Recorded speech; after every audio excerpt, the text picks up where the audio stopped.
Test 1, 2, 3. Was macht der Ton? Andreas Pott, danke dir. Kein Ton, sehr gut. Das lobe ich mir wieder.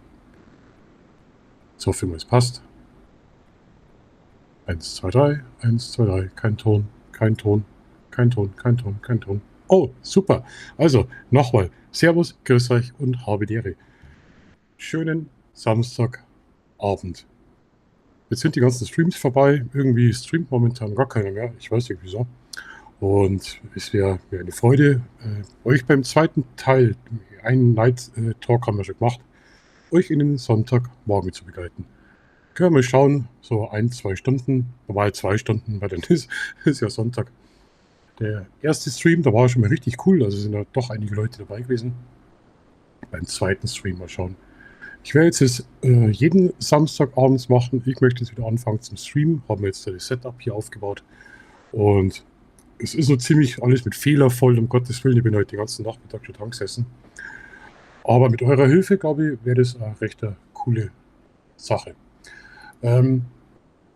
Das, was mir am wichtigsten ist, also Andreas Partien an meiner Stelle, schöne Grüße. Es ist Sommerzeit und viele YouTube-Kollegen sind momentan in Bayern herunten und machen Urlaub. Und da ist immer wieder, hey Markus, Pixel, wie schaut's aus? Wollen wir uns treffen? Da sage ich, ja klar, können wir uns treffen. Das wäre gar kein Problem, das freut mich immer total.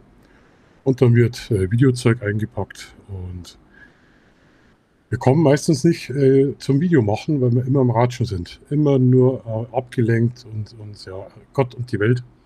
Und genau das soll dieses Format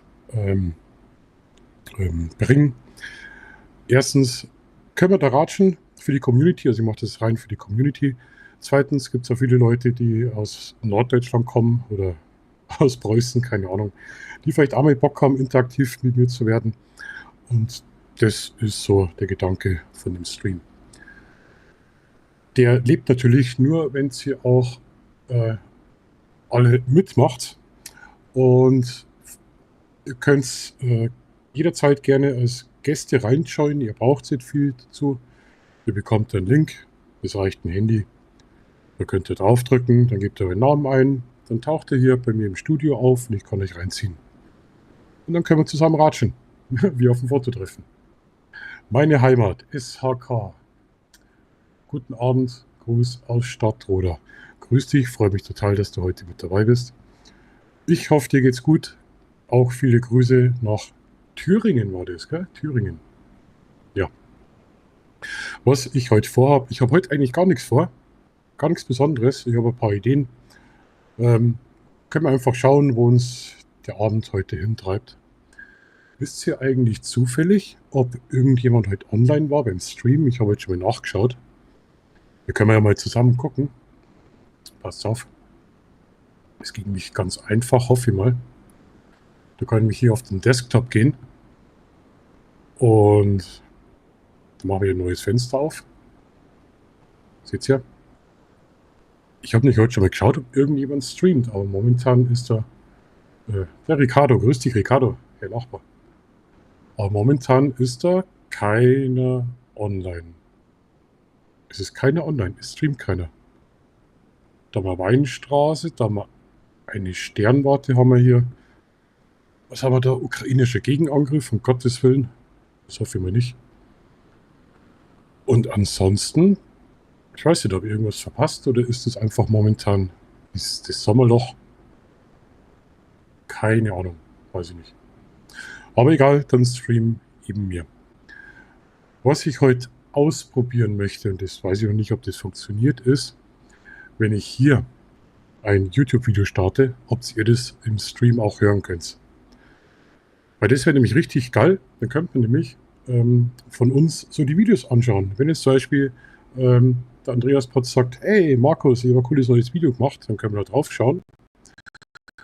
Und dann können wir uns das zusammen anschauen, wenn wir dürfen. Also das wäre so eine Idee, wo der Stream mal hinführen sollen würde.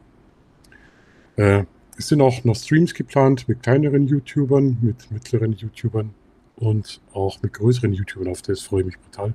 Aber da muss die Software erst mal dazu laufen. Und das tut es noch nicht wirklich. Also jetzt mal ein Schluck Kaffee. Wie immer bin ich vor jedem Stream total aufgeregt. Wir streamen heute sogar mit 1K, also nicht mit 700 Pixel, sondern mit 1000.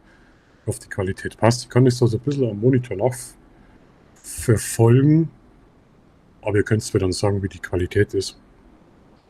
Wie gesagt, ich bin die ersten Streams, was jetzt samstags kommen, immer auf euch angewiesen.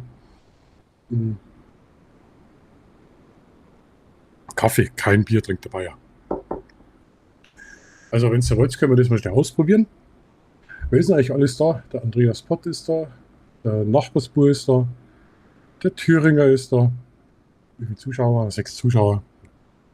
Ich habe heute lange nicht mehr gestreamt, gell? Das ist, dann merkt man das natürlich sofort. Beim nächsten Stream werden wir mal einen Dreifach-Stream ausprobieren. Das heißt, auf YouTube, auf Facebook und auf Instagram gleichzeitig.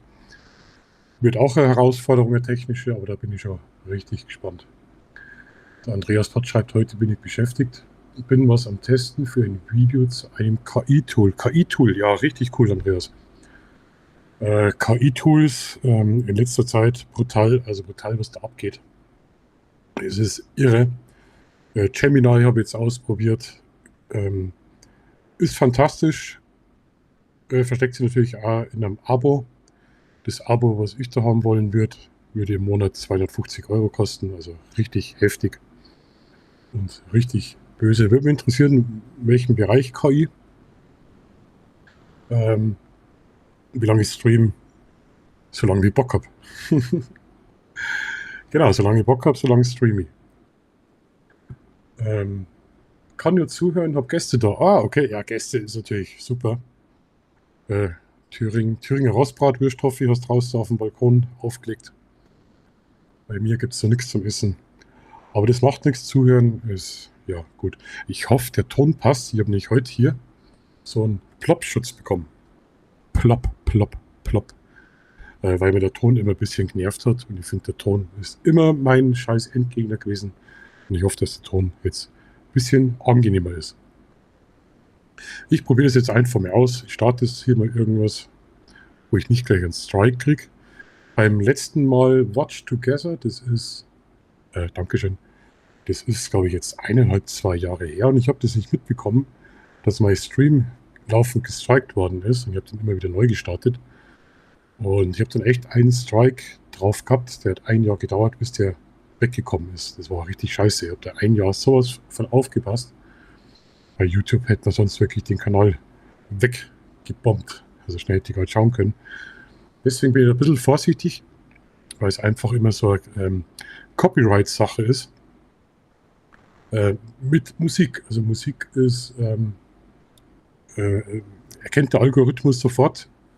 Und das geht richtig schnell. Bei Videos ist der Algorithmus jetzt nicht so schnell, aber wenn er Musik hört, was nicht lizenziert ist oder so, dann geht das ganz schnell. Aber wir können das jetzt ganz einfach ausprobieren. Ich gehe einfach auf irgendeins von meinen blöden Videos, weil da ist die Musik lizenziert. Und dann starte das einfach mal. Schauen wir uns das mal auf YouTube an. Und das würde mich jetzt interessieren, ob ihr da einen Ton hören könnt. Weil laut OBS habe ich einen Ton. So, mal weiter hier. Und Start. Das war mein letztes Video, das war irre, das Video. Im zweiten Teil sitze ich momentan gerade.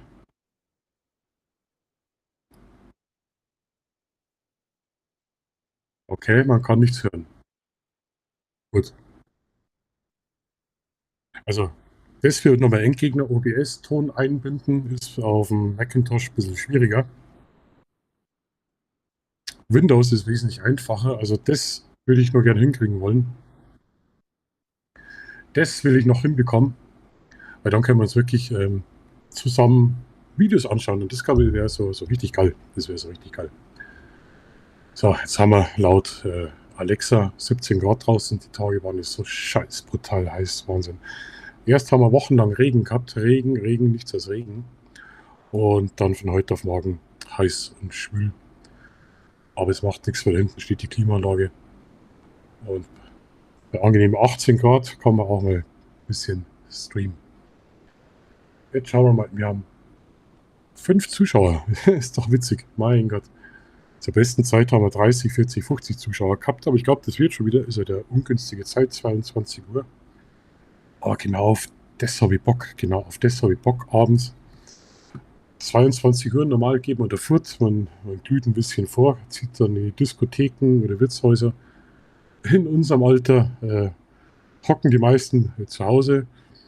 Hm, Thorsten Engemann hat es heute leider nicht geschafft als Gast. Der war zu müde. Der muss um 22 Uhr ins Bett und schlafen. Ja, so schaut's aus. Ich zeige euch noch was. Ich blende euch jetzt da unten was ein. Ihr könnt nämlich auch interaktiv teilnehmen am Stream und das möchte ich auch ausbauen. Ich habe da zusammen mit dem Justin Schmidt letztes Mal nachmittags über WhatsApp ein kleines Skript programmiert. Wir haben das letztes Mal schon ausprobiert, hat super funktioniert. Ihr könnt nämlich direkt interaktiv werden. Und zwar, wenn ihr den Hashtag drucken eingebt und dann euren Text, dann wird es bei mir hier sofort ausgedruckt. Wenn ihr den Hashtag Ton eingebt und euren Text dahinter, dann höre ich das da oben komplett mit der KI-Stimme gesprochen hier im Büro. Also sollte ich einschlafen, dann könnt ihr mich wieder aufwecken. Und zwar wird es hier ausgedruckt. Also wie gesagt, ihr könnt es da. Wie geht es dir? Ja, mir geht's gut, super. Mir geht's gut, ja. Alles klar. Ist angekommen, die Nachricht. Perfekt. Da wollte ich mich gar nicht lesen. Jo, so schaut's nämlich aus.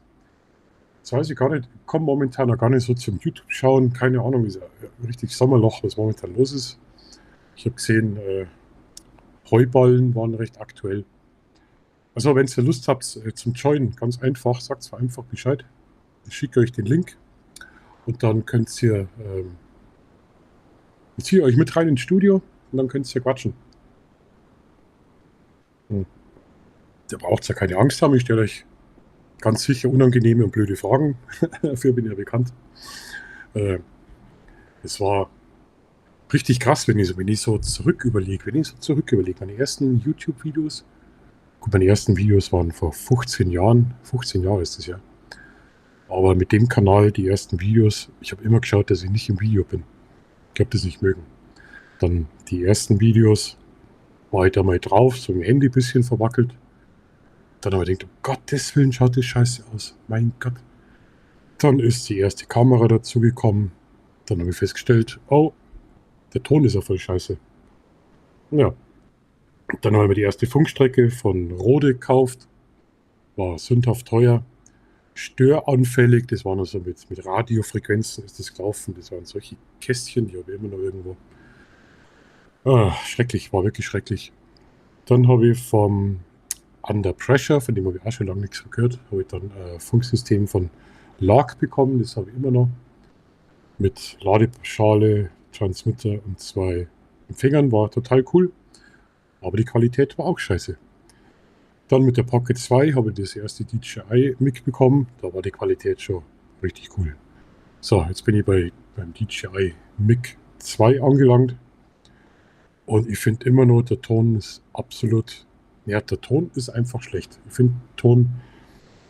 Jetzt habe ich der Cayman aus Essen habe erzählt, man kann mit dem Mic 2 auch intern aufnehmen und soll dann die Tonspur verwenden.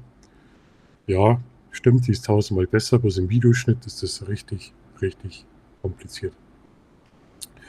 Deswegen nutze ich einfach den direkten aufgenommenen Ton. Aber das ist genau das Thema, also wie gesagt, vor der Kamera zeigen, das war für mich eine Katastrophe, hätte ich nie gemacht, weil ich bin da total, ja, wie sagt man, schüchtern, schamig sagt man in Bayern. Aber mittlerweile hat sich das geändert und das Streamen macht mir sogar sehr richtig Spaß. 5 Zuschauer. Naja, schauen wir, ob wir das bis Mitternacht schaffen. Wie gesagt, wenn jemand joinen will, einfach Bescheid geben. Dann schicke ich euch den Link. Das Thema ist offen. kein Thema, einfach eiskalt ins eiskalte Wasser geworfen. Ich habe keine Ahnung, was ich laber. Wahrscheinlich nur Scheiße, aber es macht nichts. Dafür bin ich ja bekannt. Ich war jetzt vor einer Woche spontan in Regensburg. Und zwar wollte ich mich schon lange mit dem Drohnengrafer, den kennst du ja vielleicht, der sich für Drohnen interessiert und für Technik, der hat einen größeren Kanal treffen. Hat leider nie geklappt, weil wir immer irgendwas zu tun gehabt haben, beschäftigt waren und ja, Stress gehabt haben. Da sind wir einfach jetzt nachts Jonas und ich nach Regensburg aufgefahren, abends 2,5, 3 Stunden. Und war ein richtig geiler Ausflug. Der Jörg, also der Drohnengrafer, hat der X5 ausprobiert, getestet. Das war total witzig, wie der da rumgelaufen ist. Mit seiner riesigen Antenne. MTM on Tour. Servus, Christi und habe die Ehre. Das freut mir, das freut mir. Das ist ja richtig cool. Ja, umso später die Nacht, desto schöner die Gäste. Ha, geil. Wie schaut's aus? Wie geht's euch denn? Ich habe jetzt ein bisschen verfolgt mit der OP und so, gell? Mit dem Unfall. Das war richtig scheiße. Jetzt habt ihr wieder Teil rausgebracht, super. Achso, ja genau, in Regensburg an der Walhalla-Bombe oben. Da bin ich jetzt dabei, dass ich das Video schneide, aber irgendwie kickt das Video noch nicht so. Bin da, ich weiß nicht, ob ihr das kennt, wenn ihr ein Video macht, man muss es irgendwie spüren. Ja? Also ich bin jetzt nicht einer, der Videos macht, so mit Anmoderation, 3 Fotos zeigt, Abmoderation und das war's. Ich muss da ein Video spüren, ich muss da Spaß dran haben, das zu schneiden, ich muss da Ideen haben, kreativ sein. Dann läuft es. Und da momentan kickt es mir noch nicht so. Der zweite Teil vom Mühlhirschl, der erste Teil war ja Wahnsinn, über 1700 Aufrufe, das war ja irre, wie das durch die Decke gegangen ist. Ich bin so erschrocken. Da bin ich jetzt momentan auch dabei, den zweiten Teil zu machen, aber das ist so viel Recherchearbeit. Das dauert noch. Muss ich mal gucken, muss ich mal schauen, wie es da weitergeht. Ihr könnt es ja mal ausprobieren, ich kann euch das ja mal zeigen. Könnt ihr mal den Druckenbefehl ausprobieren, ich habe den eingeblendet. Also Hashtag drucken und deinen Text. Und dann kann ich auf die Kamera umschalten und dann hoffe ich, dass das so funktioniert. Kenne ich gut, manchmal dauert es.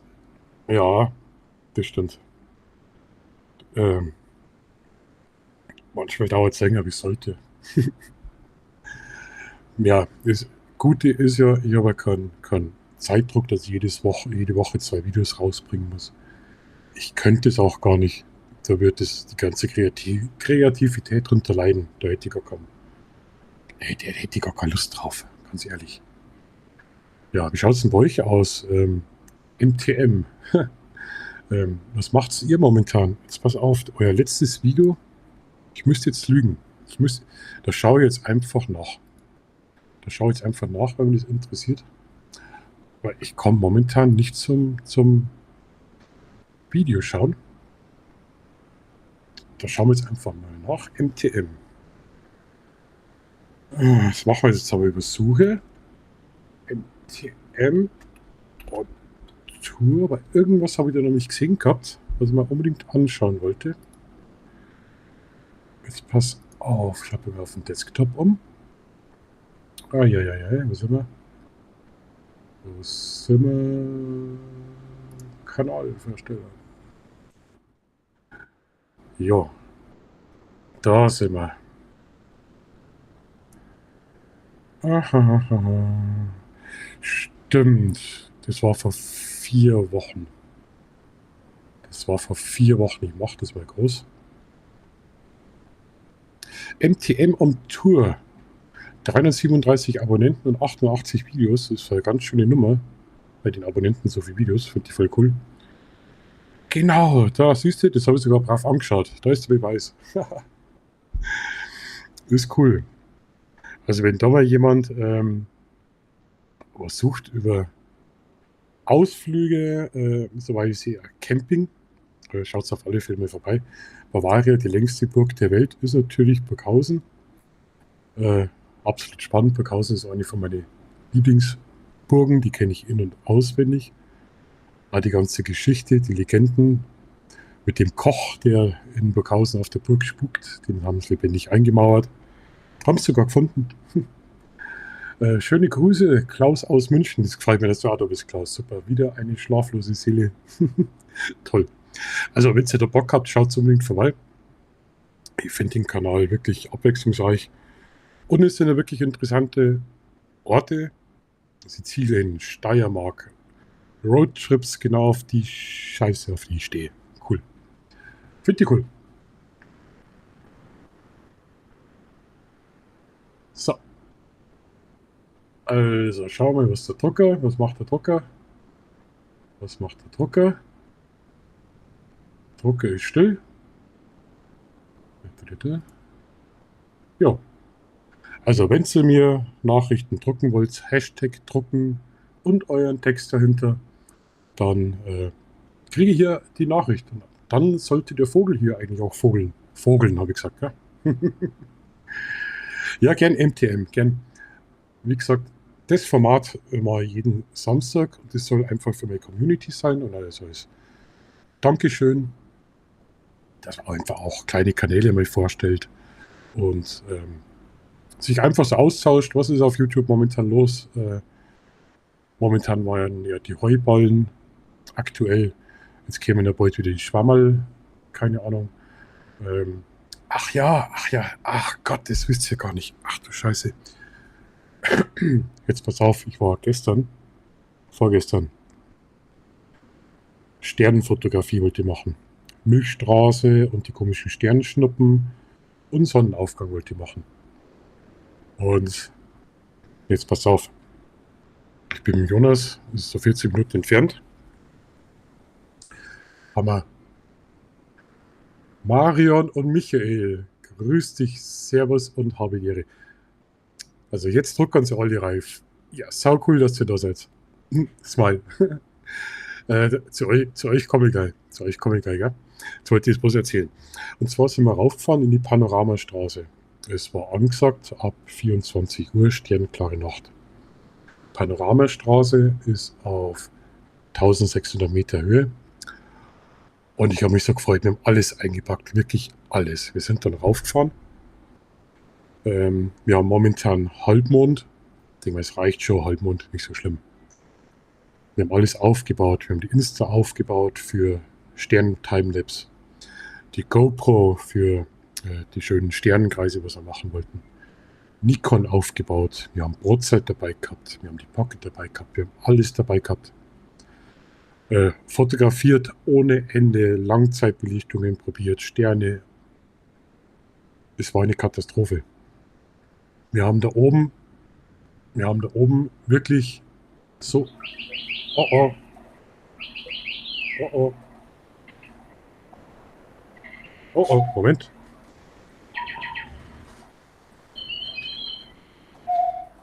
Oh. Oh, da haben wir eine Nachricht vom Klaus aus München. Das ist ein Test. Cool. Test bestanden. Ja.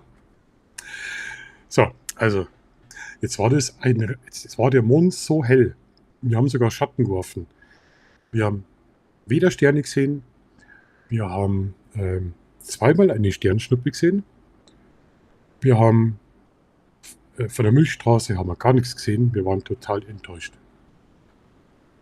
Ich hätte mir das nie geglaubt. Ich hätte mir das also nie gedacht, dass der Mond so eine starke Rolle spielt. Gut, Vollmond sage ich, ja, okay, der ist wirklich hell. Aber wir sind extra auf 1600 Meter hoch und der Halbmond ist da noch taghell. Wir haben oben kein Licht gebraucht, um uns zu orientieren. Wirklich. Es war auf gut bayerisch total für den Arsch. Gut, wir haben dann die frische Luft genossen und den Ausblick von den Städten, die man unten gesehen hat, in Österreich und in Bayern drüben. Aber es war leider nicht der Erfolg, aber es ist nochmal geplant. Aber wirklich bei Neumond. Weil das unterschätzt den Mond nicht. Ich habe es wirklich getan und es war wirklich komplett für den Arsch. Glanzi, schöne Grüße nach Berlin. Freut mich, dass du dabei bist. Der Glanzi war jetzt, wenn ich es verraten darf, in Griechenland. Dem ist es richtig gut gegangen und ist anscheinend schon wieder zurück. Mario Michael Himmel, ein piepsender Drucker. Ja, das ist kein Drucker. Das ist ein Spielzeug vom Jonas. Das habe ich ihm heute geklaut, weil ich gesagt habe, hast du irgendwas, was blinkt und cool ist? Ja, dann habe ich den komischen Vogel bekommen.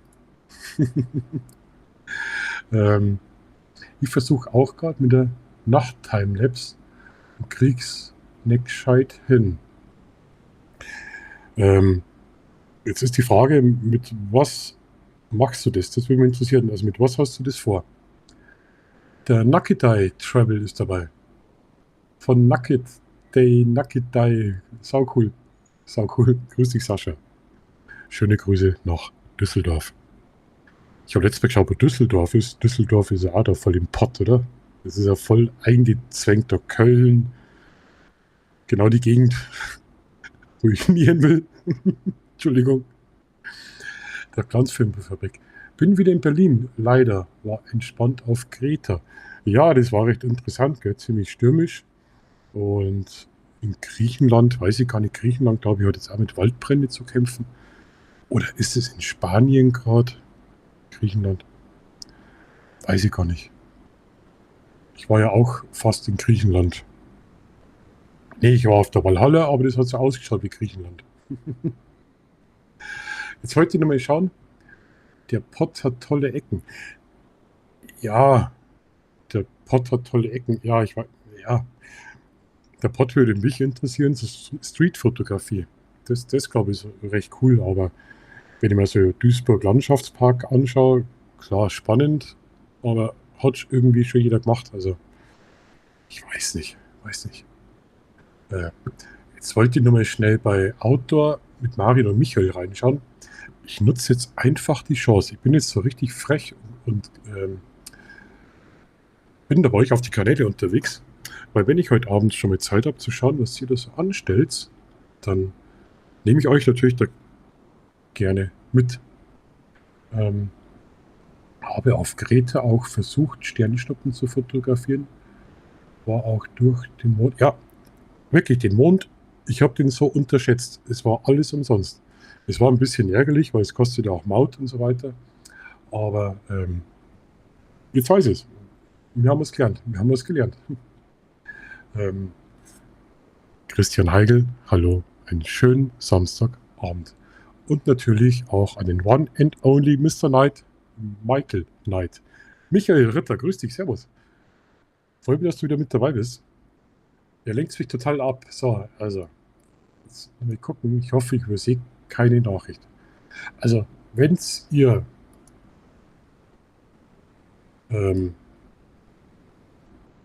dazukommen wollt, gell, sagt Bescheid, ich schicke euch den Link. Wen haben wir denn hier? Da haben wir jetzt den Naked Travel TV und Sascha. Ich habe noch kein Bild. Sascha, wenn dein Bild funktioniert, ich sehe jetzt noch kein Bild, dann hole ich dich dazu. Ich schaue jetzt mal ganz schnell bei Marianne und Michael. Jetzt pass auf, Outdoor. Ich könnte zwar jetzt die ganzen Abos durchschauen. Ah, da haben wir es. So, dann schalten wir schnell um hier. Wo sind wir?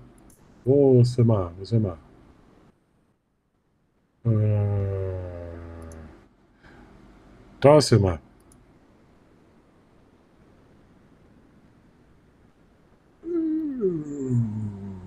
So, jetzt pass auf. Da habe ich nämlich auch ein Video gesehen, was ich noch nicht geschafft habe zum Anschauen. Oh mein Gott.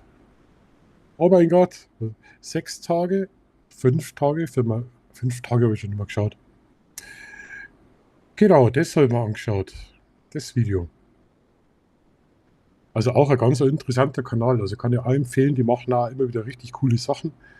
Machen jetzt immer mehr so auch ein bisschen so auf Technik-Reviews. Finde ich total legitim und finde die cool. 1440 Abonnenten. Ich kann mich erinnern, da habt ihr ja noch keine 1000 gehabt, so um die 800, wie ich euch damals abonniert habe. Das ist noch gar nicht so lange her. Genau, und dann war ja der blöde Unfall. Der war ja richtig asozial, das war richtig scheiße mit dem Knöchelbruch. Aber das scheint ja jetzt wieder einigermaßen zu gehen, also Gott sei Dank. Ich schaue mir immer gerne die Hamburg-Sachen an. Ich kenne ja Hamburg, ist zwar schon Zeit her. Aber irgendwann komme ich wieder hoch nach Hamburg. So. Also, wie gesagt, ist auch ein Kanal, was immer rentiert zum Reinschauen. Ist ein lustiges Pärchen. Ich kann mich da immer kaputt lachen mit den zwei. Ähm, ja, das stimmt. Ja klar, wirklich gern. Dafür ist das Format ja auch da. Dass ich mit euch zusammen so ein bisschen reinschaue, was in YouTube los ist. Aber sagt's mir mal jetzt ganz ehrlich, es sind kaum mehr Leute live, oder täusche ich mich da? Jetzt haben wir ein, schauen wir mal, was ist der Sascha, sein Foto? Ah, der Sascha. So, jetzt holen wir ihn dazu. So, Sascha. Hi, grüß dich. Ich habe noch keinen Ton bei dir. Wir schauen, könnte die auch an mir liegen. Hm, könnt ihr an Sascha hören? Sagt mir bitte Bescheid, Chat. Ich kann den Sascha noch nicht hören. Kann natürlich der René. Sascha, sagen wir was? Nein, kein Ton. Ja, super, jetzt habe ich Luftballons, ganz toll. Nee, Sascha, kein Ton. Es liegt vielleicht an dir. Ähm, schau mal auf Einstellungen Mikrofon. Vielleicht musst du da das richtige Mikrofon auswählen. Ansonsten kann ich natürlich auch mit dir Zeichensprache sprechen. Lass mal Sascha mal Zeit, dass er einen Ton hinkriegt. Wie viele Zuschauer haben wir jetzt eigentlich? 13 Zuschauer, ihr seid verrückt, findet ihr sau cool. Nein, leider noch kein Ton. Noch kein Ton? Wieso habe ich die ganze Zeit Luftballone? Ähm, ja, MTM, ich wünsche dir noch einen schönen Sonntag, schönes Wochenende, einen schönen Rest Samstag. Ciao, ciao und danke fürs Reinschauen. Ja? Um was geht's denn heute? Heute geht's darum, ob der Sascha seinen Ton hinkriegt. Also heute haben wir die Ton-Challenge. Naked Travel TV testet seinen Ton, aber es kriegt er schon hin, da bin ich mir sicher. Ähm, Andreas Bröde ist da. Hey, grüß dich. Servus, noch ein Nachtschwärmer, findet ihr total geil. Sind ja doch einige Leute unterwegs, denen es am Samstagabends langweilig ist, gell? Möchtest du es ja nicht glauben. Ja, echt verrückt. Wie gesagt, wenn ihr Gäste sein wollt, ich gebe euch den Link draufdrücken, Namen eingeben, dann startet es nochmal. In der Regel auch mit Ton. Jetzt schaue ich, ob das wirklich mein Fehler ist. Aber Sascha, du hast Ton. Sollte funktionieren.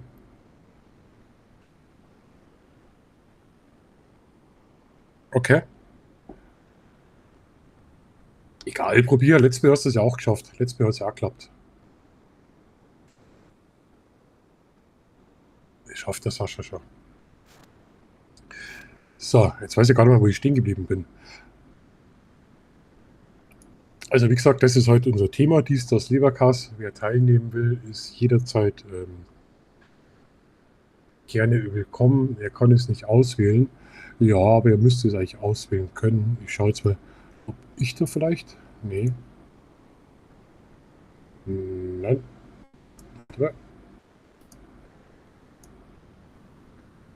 Nö.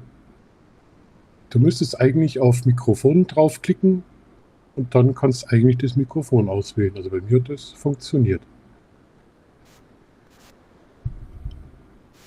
Probierst es einfach mal aus, aber es ist interessant. Wie gesagt, diese neue Software. YoStream. Grundsätzlich sind die alle gleich aufgebaut. Ach, immer wenn ich so mache, habe ich die blöden Luftballons. Ansonsten müssen wir Zeichensprache. Ihr könnt es auch. Klappt nicht. Starte mal neu. Komm einfach mal neu rein. Sascha, probiert das mal aus.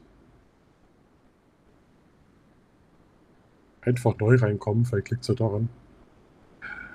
Ach du Scheiße. Umso später die Nacht, desto finsterer die Gestalten. Stoppschild TV, grüß dich, Servus und Habedere. Das ist ja auch cool, dass du da bist. Ich habe gesehen bei dir, du hast jetzt live gestreamt und ich habe es gar nicht mitbekommen, aber das war nur ein 7-Minuten-Stream, ja? Das habe ich, glaube ich, gar nicht geschafft. Ja, die Luftballons kann ich oben abschalten, aber irgendwie, wenn ich da so eine Geste mache, erscheinen immer Luftballons. Keine Ahnung. Die Luftballons kommen bei Mac eigentlich, wenn du das Peace-Zeichen machst. Peace-Zeichen. Ich kenne kein Peace-Zeichen. Live vom Bike. Ein Pixel-Stream. Ja, genau. Genau, das habe ich gesehen, aber leider zu spät.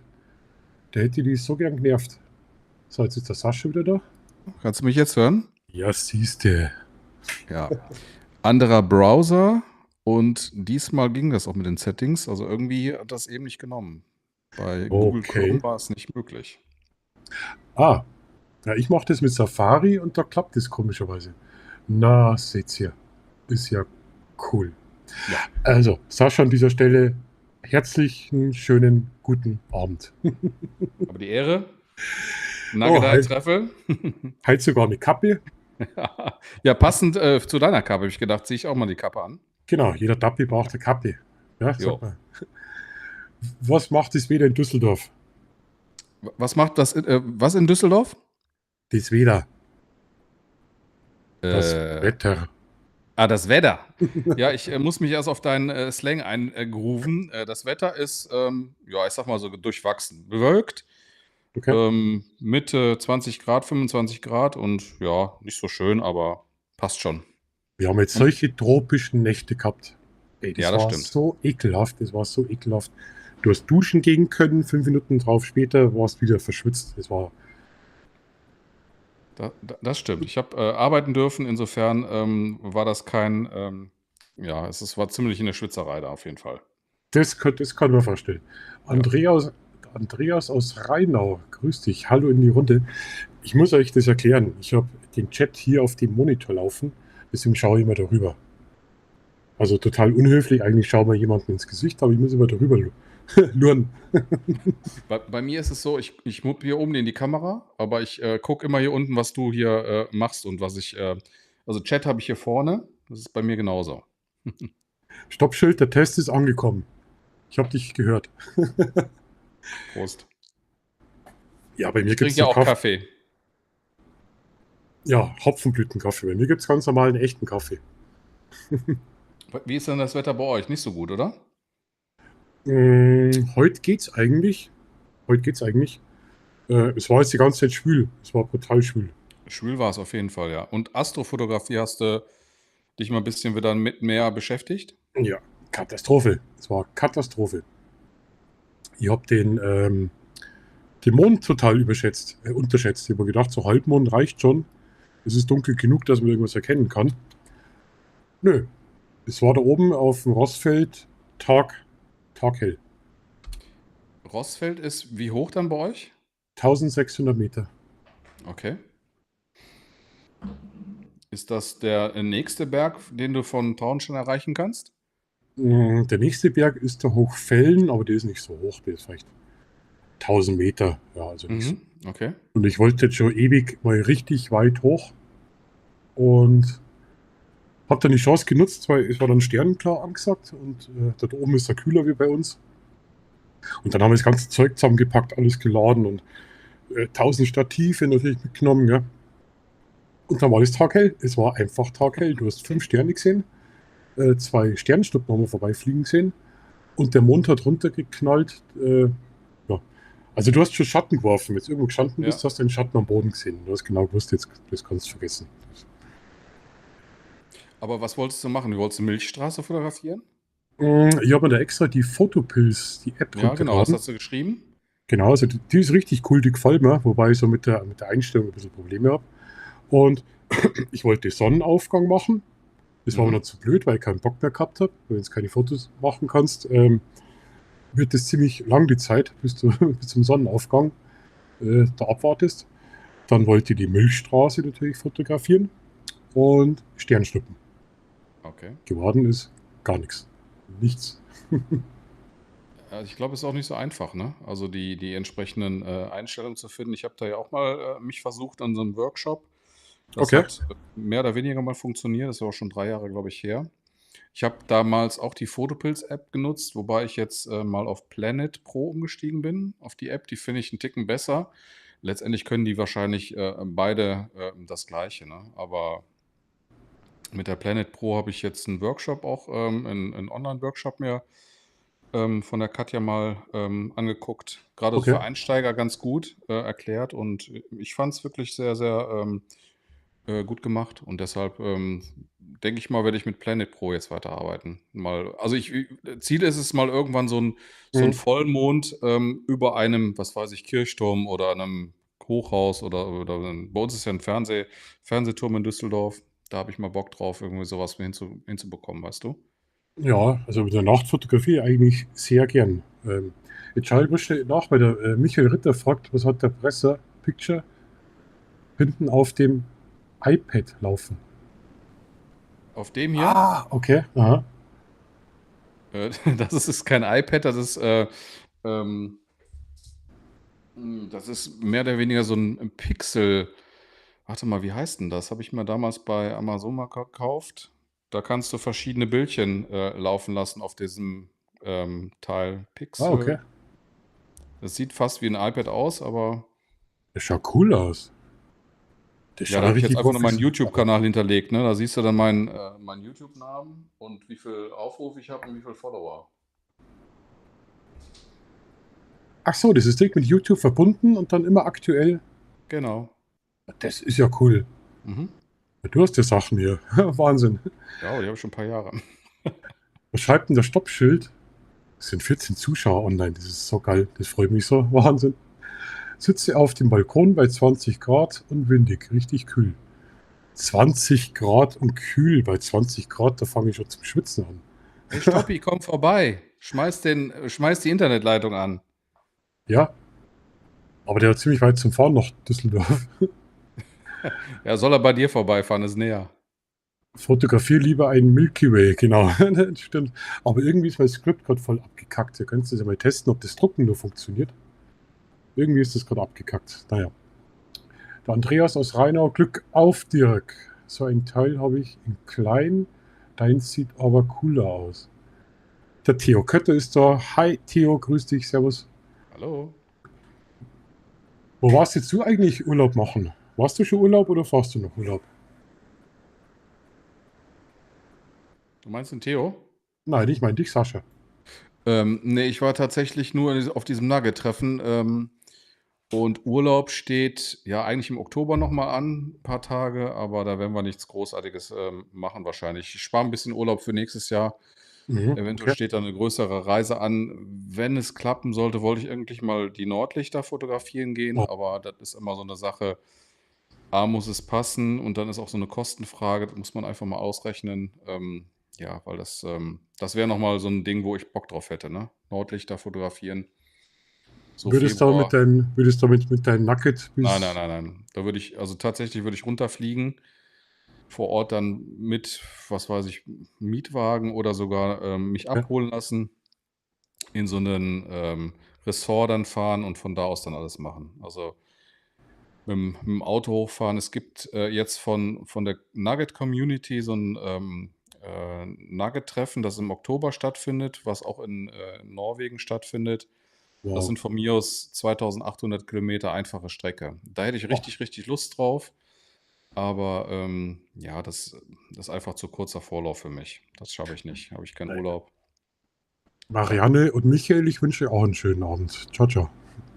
2.800 Kilometer, das wären dann eins, zwei, ja, auf 2 Tage, oder? Schaffst du es? Ja, zwei, Gell? 3 Tage vielleicht, ja. Aber so viel Urlaub habe ich nicht. Du musst dann 5 Tage ist Workshop vor Ort nochmal rechnen und Okay. ja, dann nochmal die Tage zurück und ja, letztendlich nur hochzufahren, es würde sich nicht lohnen für mich. Das habe ich schon mal überlegt. Ja. Nordlichter wäre natürlich ultimativ.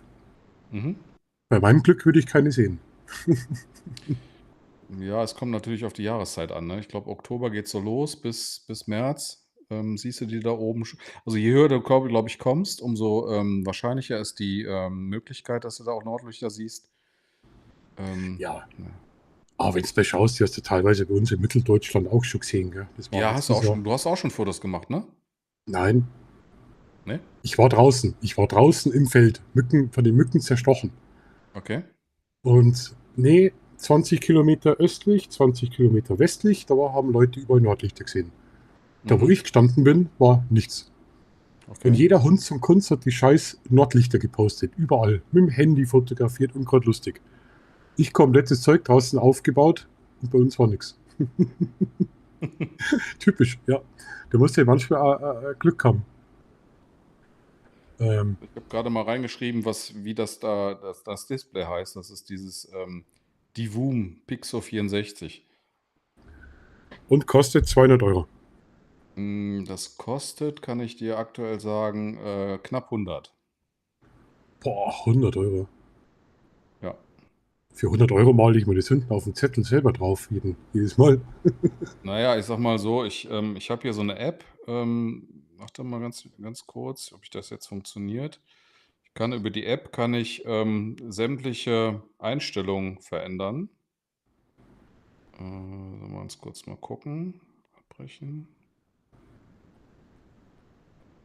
Ciao, ciao, Andreas. Schönen Abend noch, gell? Einen schönen Sonntag und danke fürs Reinschauen. Und Andreas, wenn du fertig bist mit deinen KI-Experimente, würde mich interessieren, was du da gebastelt hast. Funktioniert denn dein Drucker auf jeden Fall? Ja, ne? Nee, ich glaube, das Skript ist abgekackt. Ah, Mhm. okay. Wenn man einmal was programmiert.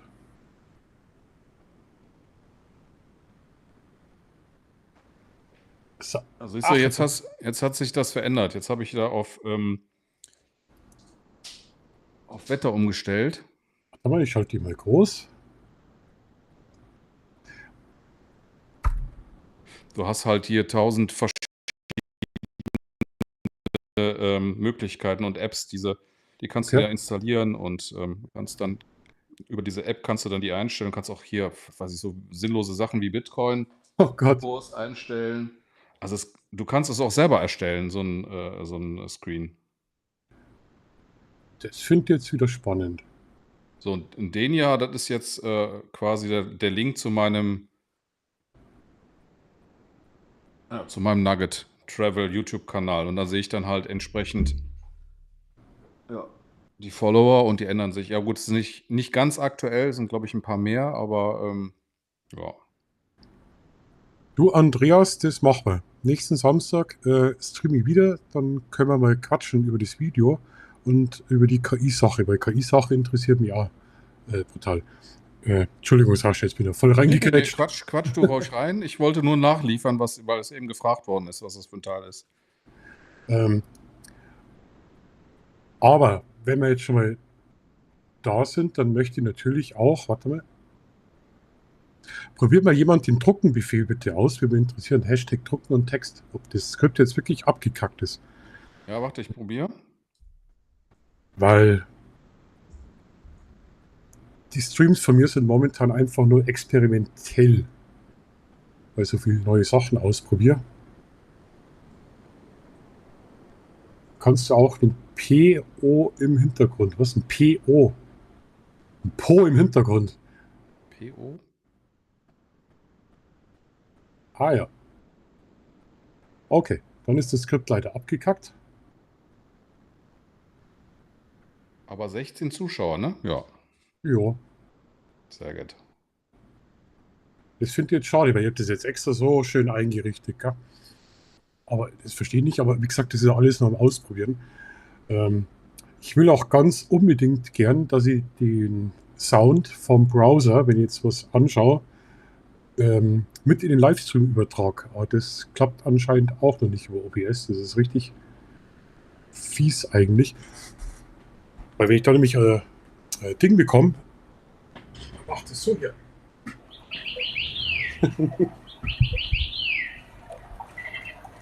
Okay. Ja, Also der Sound von letztes Mal hat bei mir auch nicht funktioniert, ne? Das hast nur du gehört. ja, genau. Das ist, Ja. das ist das Komische. Jetzt pass auf, jetzt bin ich gespannt. Achtung.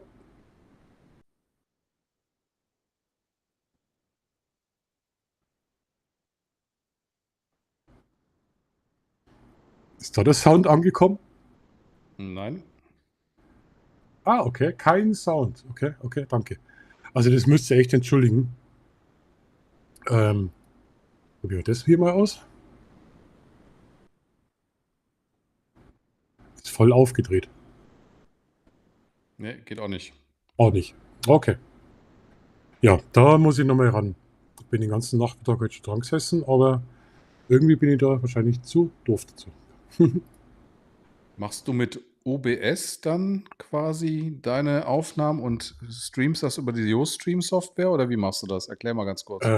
Pass auf, ich kann euch das ja mal zeigen. Jetzt passt auf. Wie das bei mir so ausschaut. Augenblick.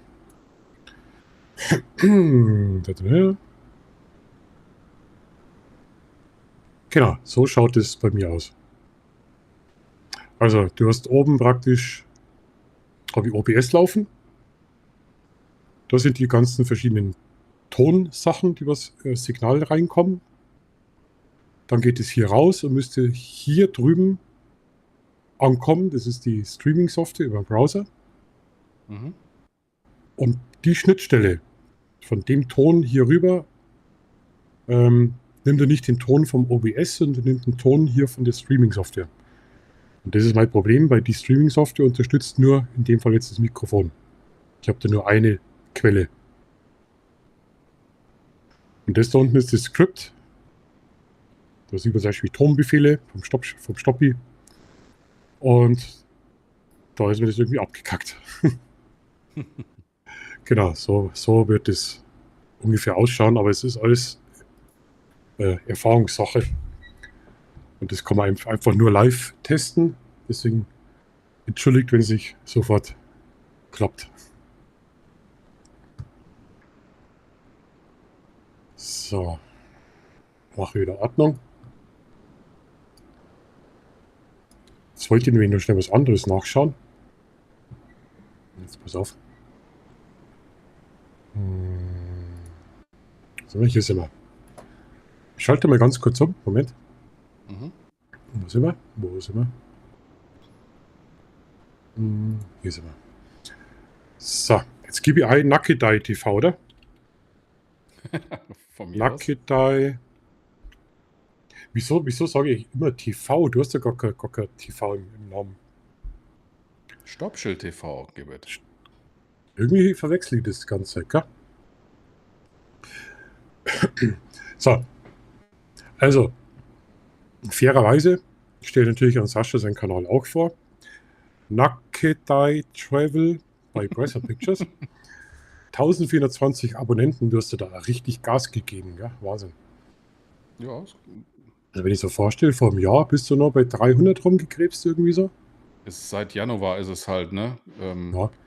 Sind da 1000 dazugekommen. Ja.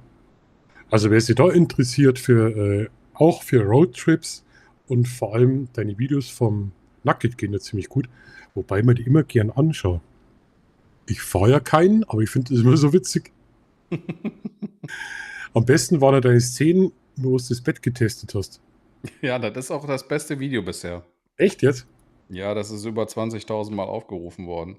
Also klasse. Also wenn ihr da mal Bock habt, schaut vorbei. Sind auch immer wieder richtig coole Sachen mit dabei. Im Winter dein Skiurlaub, das war ja auch eine Katastrophe. Wo es die fast Ja. aufs Maul kaut hätte. Oder na, da Ja, hat da habe sie ich mich aufs Maul gelegt, richtig. Boah. Wie heißt das? Da habe ich mich gesemmelt? Oder wie nennt sich das bei euch? Hingefotzt. Ecofurzen, okay. 'N Strike. Da die jetzt auf Bayerisch sagen. Ja, aber du hast da richtig Glück gehabt, gell? Ja, ich bin schon aufs Knie gefallen. Ähm, das war schon echt schön verstaucht, aber zum Glück war nix gebrochen, ne, oder gerissen. Ja. Ähm, wieso soll ich mich groß machen, Michael? Ich glaube, mein Gesicht reicht so. Äh, Gandalf den Grauen, ja. Ja, jemand muss denken, da bist jetzt du allein unterwegs, gell? Du hast da keinen Handyempfang.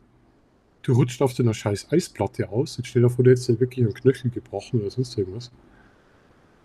Ja, da waren ja schon 'n paar Bauarbeiter, die da unterwegs gewesen sind. Also, da hätte ich schon mich zu helfen gewusst, ne? Aber letztendlich, klar, du hast in den Bergen, ne, siehe jetzt noch mal das Unglück da, unserer Biathletin.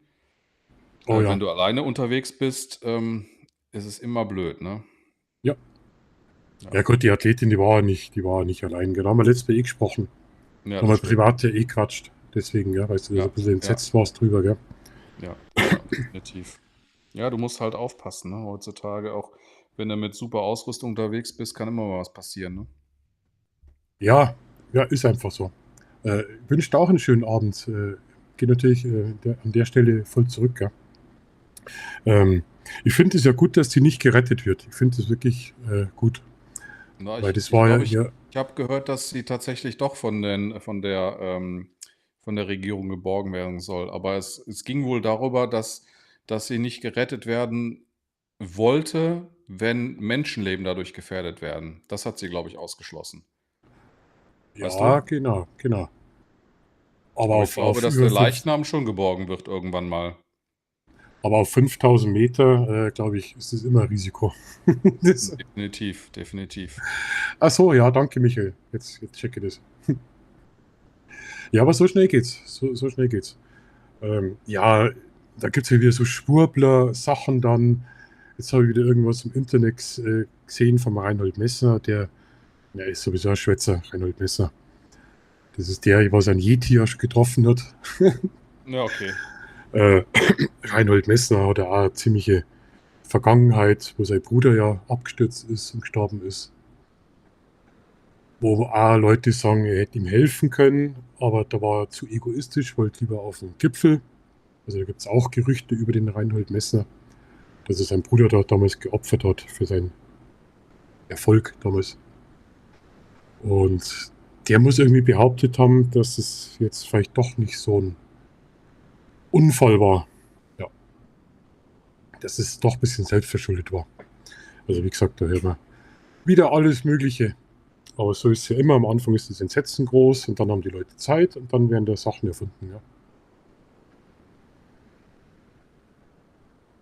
Tja. Der Reinhold Messner. Der ist bei euch gar nicht so bekannt, oder? Bei uns auf jeden Fall. Ah, okay. Doch, also ich kenne nur Reinhold Messner als bekannten, ich sage mal, Bergsteiger von damals. Also die Neuen, die sagen mir nichts, ne? Also wenn, dann Messner, aber wie gesagt, das kann halt, jedem passieren, ob der Profi ist oder nicht, ne? Also, wenn du da entsprechend zur falschen Zeit am falschen Ort bist, das ist ja mal so der Spruch von meiner Partnerin, Ja. dann, Du, rafft's dich leider hin, ne? Da kannst du das so kann, vorsichtig sein, wie du willst, ne? das kann da auch im Skigebiet passieren, ja? Definitiv. Das mit dem Skript ärgert mich jetzt. Das ärgert mich jetzt. Kannst du das nicht Aber, neu starten? Ist das nicht so 'n Bash-Skript? ja, aber keine Ahnung, was er meckert. Ich habe es versucht neu zu starten, aber will er nicht. Aber das letzte Mal hat stundenlang ist gelaufen. Das war ja eine Riesenaktion. Mei, das war eine Riesenaktion. Ich habe das komplett falsch programmiert. Und der Charles der Schmidt hat mir auf die Idee gebracht. Der macht das nämlich auch. Das ist auch im Livestream. Das habe ich auch schon gesehen, genau, deshalb, habe ich mir schon gedacht, dass ihr euch da ausgetauscht habt. Ja, stundenlang. Und dann nach Stunden hat er mir erst mal einen Tipp gegeben, wie ich das am besten mache. Dann habe ich alles wieder löschen können und von vorn anfangen. Aber dann hat es funktioniert. Ich wollte das Ganze oder ich werde das Ganze nur auf den Gipfel treiben.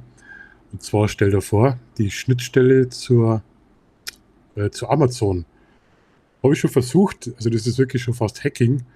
da so ein Token bei Amazon abzugreifen. Token ist so ein Einlog-Token, wo Passwort und so weiter gespeichert ist. Weil mit so einem Token könnte man dann über Hashtags im Chat die Alexa direkt ansteuern. Also ich habe jetzt hier zum Beispiel Echo Dot. Und dann könnten die Zuschauer über Hashtag komplett meine Alexa steuern und alles, was dranhängt. Also Licht, bei Lichtfarbe einstellen und solche Späßchen. Solange sie dich nicht steuern können, ne? Naja, das stimmt, ja genau. Aber KI, Amazon, hebt den Arm. genau. Aber Amazon, die haben das nicht so gern, dass er bei denen auf dem System da rumhüpft und irgendwelche Daten abgreifen will. Ich weiß nicht warum, also komisch. Die finden das nicht cool. Steht denn bei dir irgendwann noch ein Urlaub an? Ja, da kann ich jetzt aber noch nicht so viel verraten. Okay, habe ich verstanden. Also noch ist es beim nächsten Pixel-Schnack im September wird es dann öffentlich.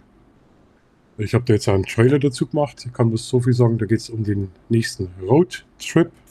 Wenn ihr euch erinnert, der erste Roadtrip war Berchtesgaden. Alexa spielt Heavy Metal in voller Lautstärke. Danke, Michael. Genauso stellt man es vor. Alexa aus. Danke, Michael. Jetzt hast du mich reingelegt. Roadtrip Berchtesgaden. Da warst du auch mal mit dabei. Per Videotelefonie. Weißt du es noch? Ja, stimmt, genau, ja. Da bin ich ja vorausgelaufen mit dem Handy, hinterher die ganze Truppe. Gell? Das war cool. War das doch mit dem Almabtrieb? Da sind wir gerade vom Malerwinkel zurückgegangen. Ah, okay. Sind wir gerade runtergegangen. Und jetzt kommt ja der zweite Roadtrip im Oktober. Da ist den Trailer fertiggestellt. War jetzt ein bisschen schwierig, weil der erste Trailer von Roadtrip Berchtesgaden, da habe ich schon Filmmaterial gehabt, da habe ich es verwenden können. Und jetzt habe ich noch gar kein Filmmaterial. Also habe ich ein bisschen zaubern müssen. Wann dürfen wir Und den sehen, den Trailer?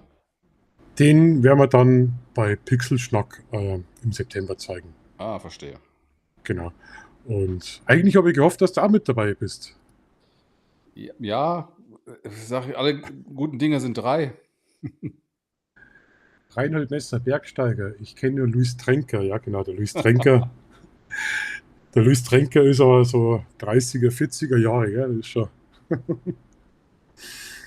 der ist schon richtig lang her. Also ich würde fast sagen, wir machen den Roadtrip nach Düsseldorf, aber da hast du ja schon gesagt, da bist du raus. Ja, du, ich habe vorgestern, ich weiß nicht warum, habe ich geschaut, wo Düsseldorf ist. Und Düsseldorf ist mir schon sehr gefährlich, so am Pott. Ja,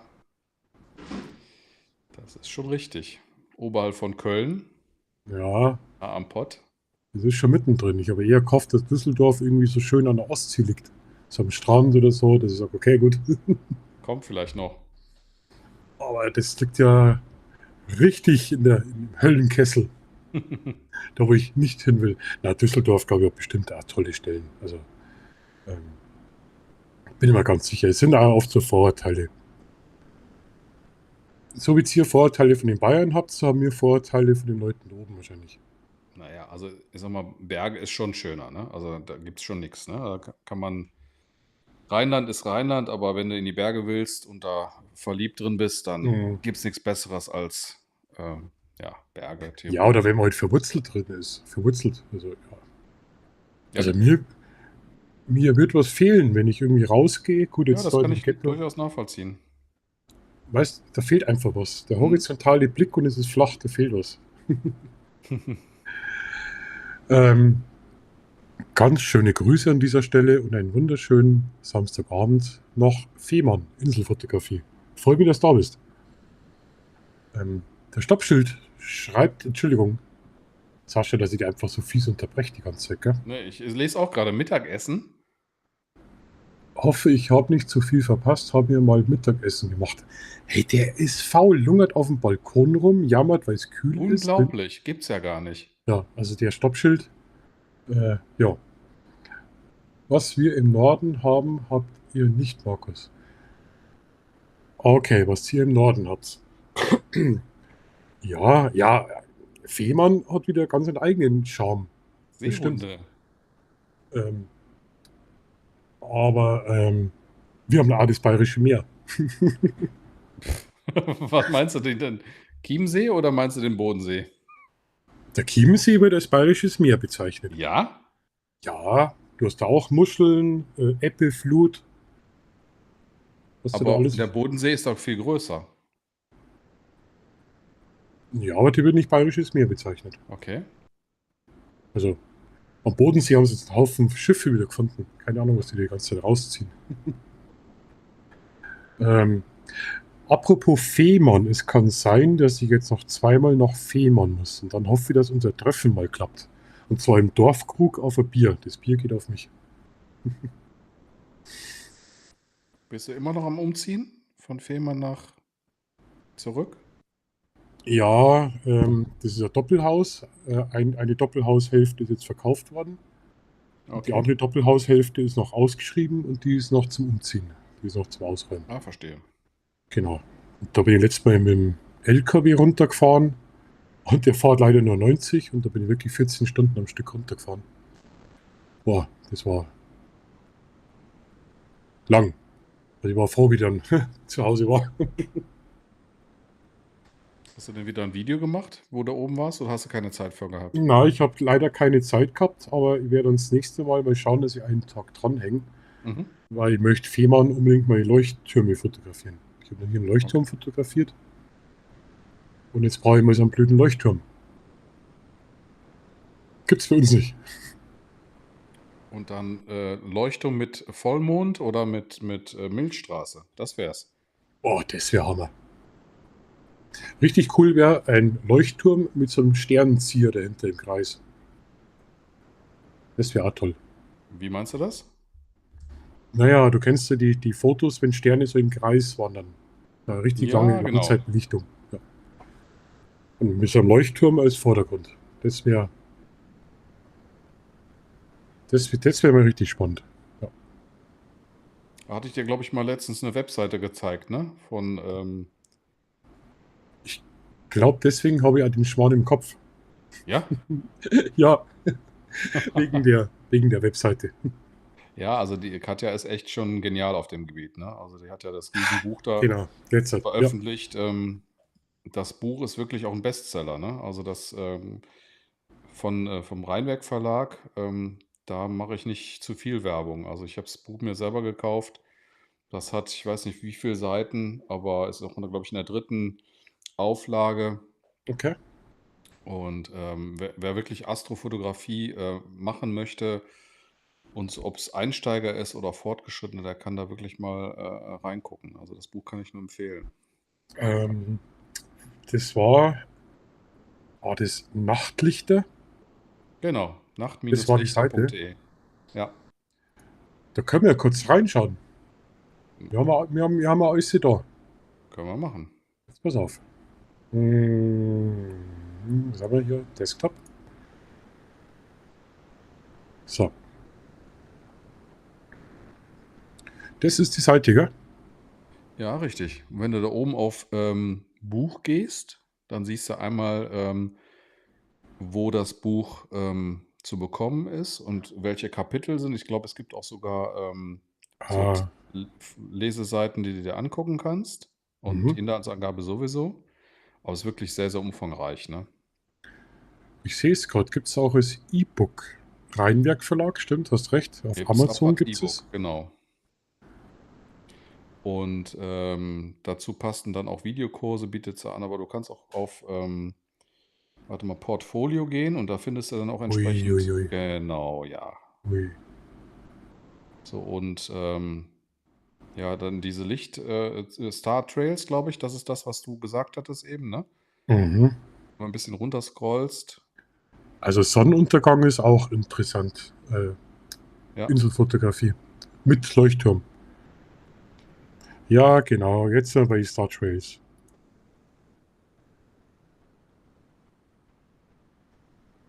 Genau, da ja. reden wir von solchen Fotos. Aber da brauchst du natürlich auch, glaube ich, eine Location, die so ein bisschen nicht lichtverschmutzt ist, ne? Ja, auf alle Fälle. Und du brauchst ja wirklich eine App, dass du hier genau die Stelle erreichst. Die ist jetzt sogar ein bisschen schief, würde ich sagen, gell? Von der Das Optik her. Das Zentrum der Galaxie oder was ist das für ein? Das ist doch der Nordstern, oder? Der Ah, Nordpol. okay, verstehe. Mhm. Also würde jetzt so vom Verständnis her sagen. Ja. Also Polarstern, genau. Polarstern. Ja, also das finde ich echt einen guten Tipp. Ja gut, solche Fotos habe ich auch schon gemacht. Macht mir auch total viel Spaß, Gewitter. Also Mit diesen Gewitter Wolken. Ja. finde ich Hammer, solche Fotos. Mit Dauerfeuer, Ach so, Workshops. genau, ja. Also wenn ihr da wirklich mal stöbern wollt, wenn euch das interessiert, Nachtlichter, ich habe die Seite schon angeschaut, ist wirklich zum Empfehlen. Also könnt ihr mal vorbeischauen, wenn ihr da ein bisschen was lernen wollt und euch noch nicht so auskennt wie ich. Ich glaube, das ist eine recht eine gute Idee, da zum Reinschauen. Ja, definitiv. War ein guter Gut. Tipp von dir, Sascha. Ich werde es unten auf alle Fälle auch verlinken. Und wenn du das E-Book kaufst, Sascha, dann schickst du mir eine Kopie, dann brauche ich es mir nicht kaufen. Ich kann ja mit Katja mal sprechen. äh, schöne, Glanzfilm. Ah, okay, der Polarstern, okay. Hm. Ach ja, Stoppschild, genau, Stoppschild. Polarstern, ja. Kanu des Manitus. Das ist ja. Hast du den Film schon gesehen, Sascha? Nee. Der ist auch erst seit Donnerstag online, ne? Oder beziehungsweise nicht online, sondern im Kino. Also du meinst, ab morgen ist er bei Pirate Bay zum Runterladen online. Oder so. ähm, Entschuldigung. Ich glaube, der ist seit gestern. Ich glaube, der müsste seit gestern oder vorgestern müsste der schon im Kino sein. Ja, seit Donnerstag. Gell? Ja. Katastrophe, oder? Also ich habe mir so die Bewertungen angeschaut. Ich glaube, der Film wird eine richtige Katastrophe von dem Bulli. Da ist einfach die Zeit vorbei, gell? Ja, ich habe den ersten Film schon ganz lange nicht mehr gesehen. Ich müsste mir den auch Okay. gleich nochmal an. Aber er soll ja anknüpfen. Ne? Er soll ja gewisse Genre auch, also auch der erste Film, glaube ich, war ja auch ein bisschen in der Kritik, ne?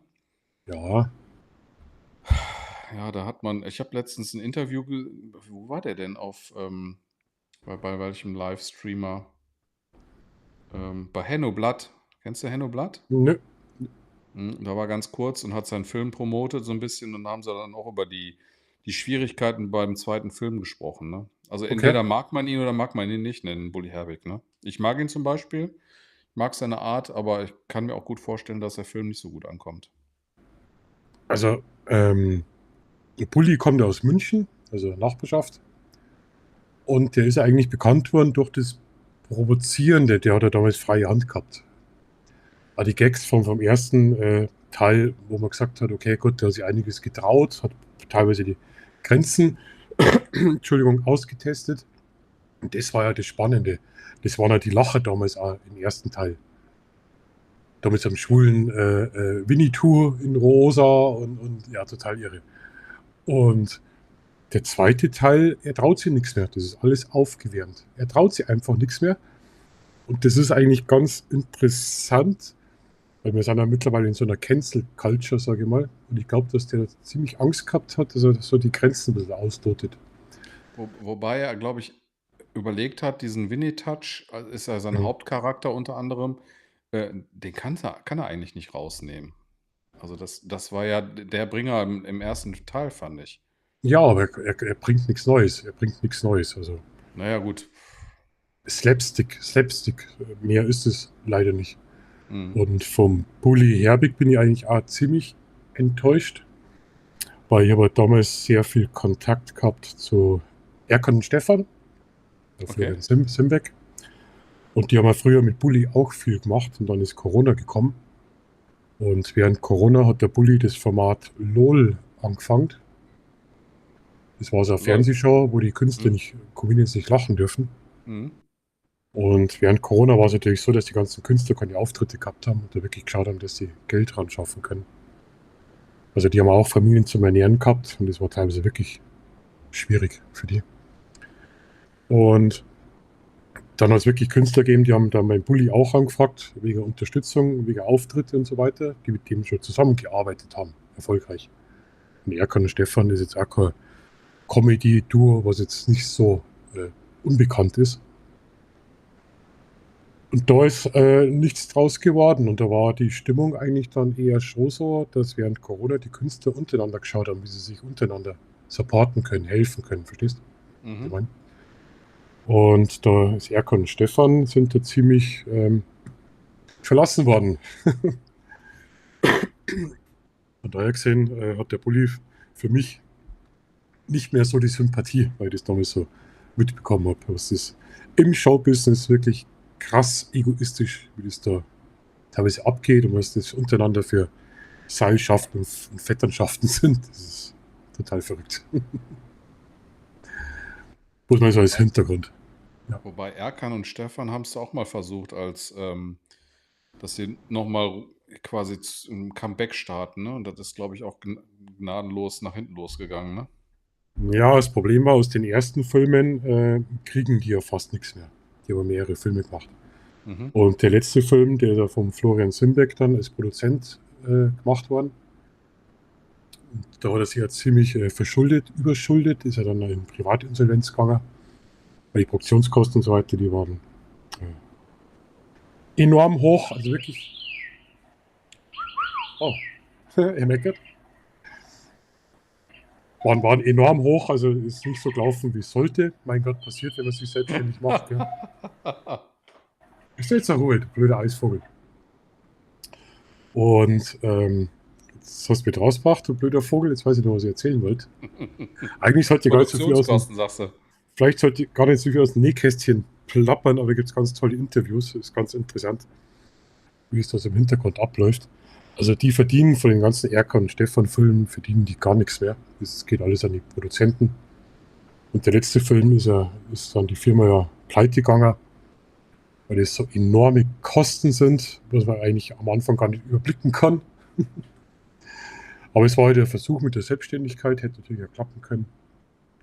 Und das Comeback, ja, die machen sehr viel auf Twitch, haben sie angefangen mit Corona, da läuft es eigentlich recht gut, aber mit John, also Erkan hast du eigentlich gefunden, John, die streamen da Gaming-Sachen und so, das läuft recht gut, die haben sich komplett auf das Gaming versteift.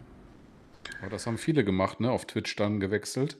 Das haben dann ganz viele gemacht, aber wie heißt der Türk? Ja, der Türk. Kaya, Ja, Kaya. Mhm.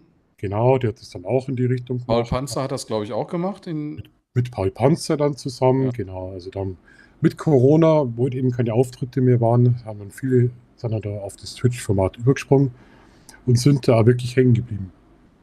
Aber Florian Simbeck hat einen Podcast, eine eigene Comedy-Show, mit der tingelt er auch durch Deutschland. Also wenn ihr den einmal seht es irgendwo. Ich kann euch das wirklich empfehlen zum Anschauen, wirklich total witzig. Vor allem, wenn er aus der Elternsicht dann erzählt, pubertierende Kinder. Es ist ja ganz interessant, wenn die so auftreten.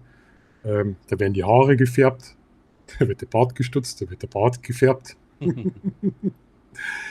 Der Florian ist jetzt, glaube ich, genauso alt wie ich, 50 oder 51. Und da ist jetzt schwierig, dass er noch ausschaut wie 20. Das stimmt. Und es ist ja, muss ich auch ganz sagen, ehrlich sagen, es ist ja auch vorbei mit dem Thema. Die haben ja das Kanakisch, hat sie das ja damals genannt. Hey Alter, Walla, Bruder, Ja, das hey, stimmt. guckst du? Die haben ja das erfunden praktisch, die Sprache. Aber wenn ich dich jetzt fragen würde, was für einen Film würdest du ins Kino bringen, wenn du könntest? Was wäre das?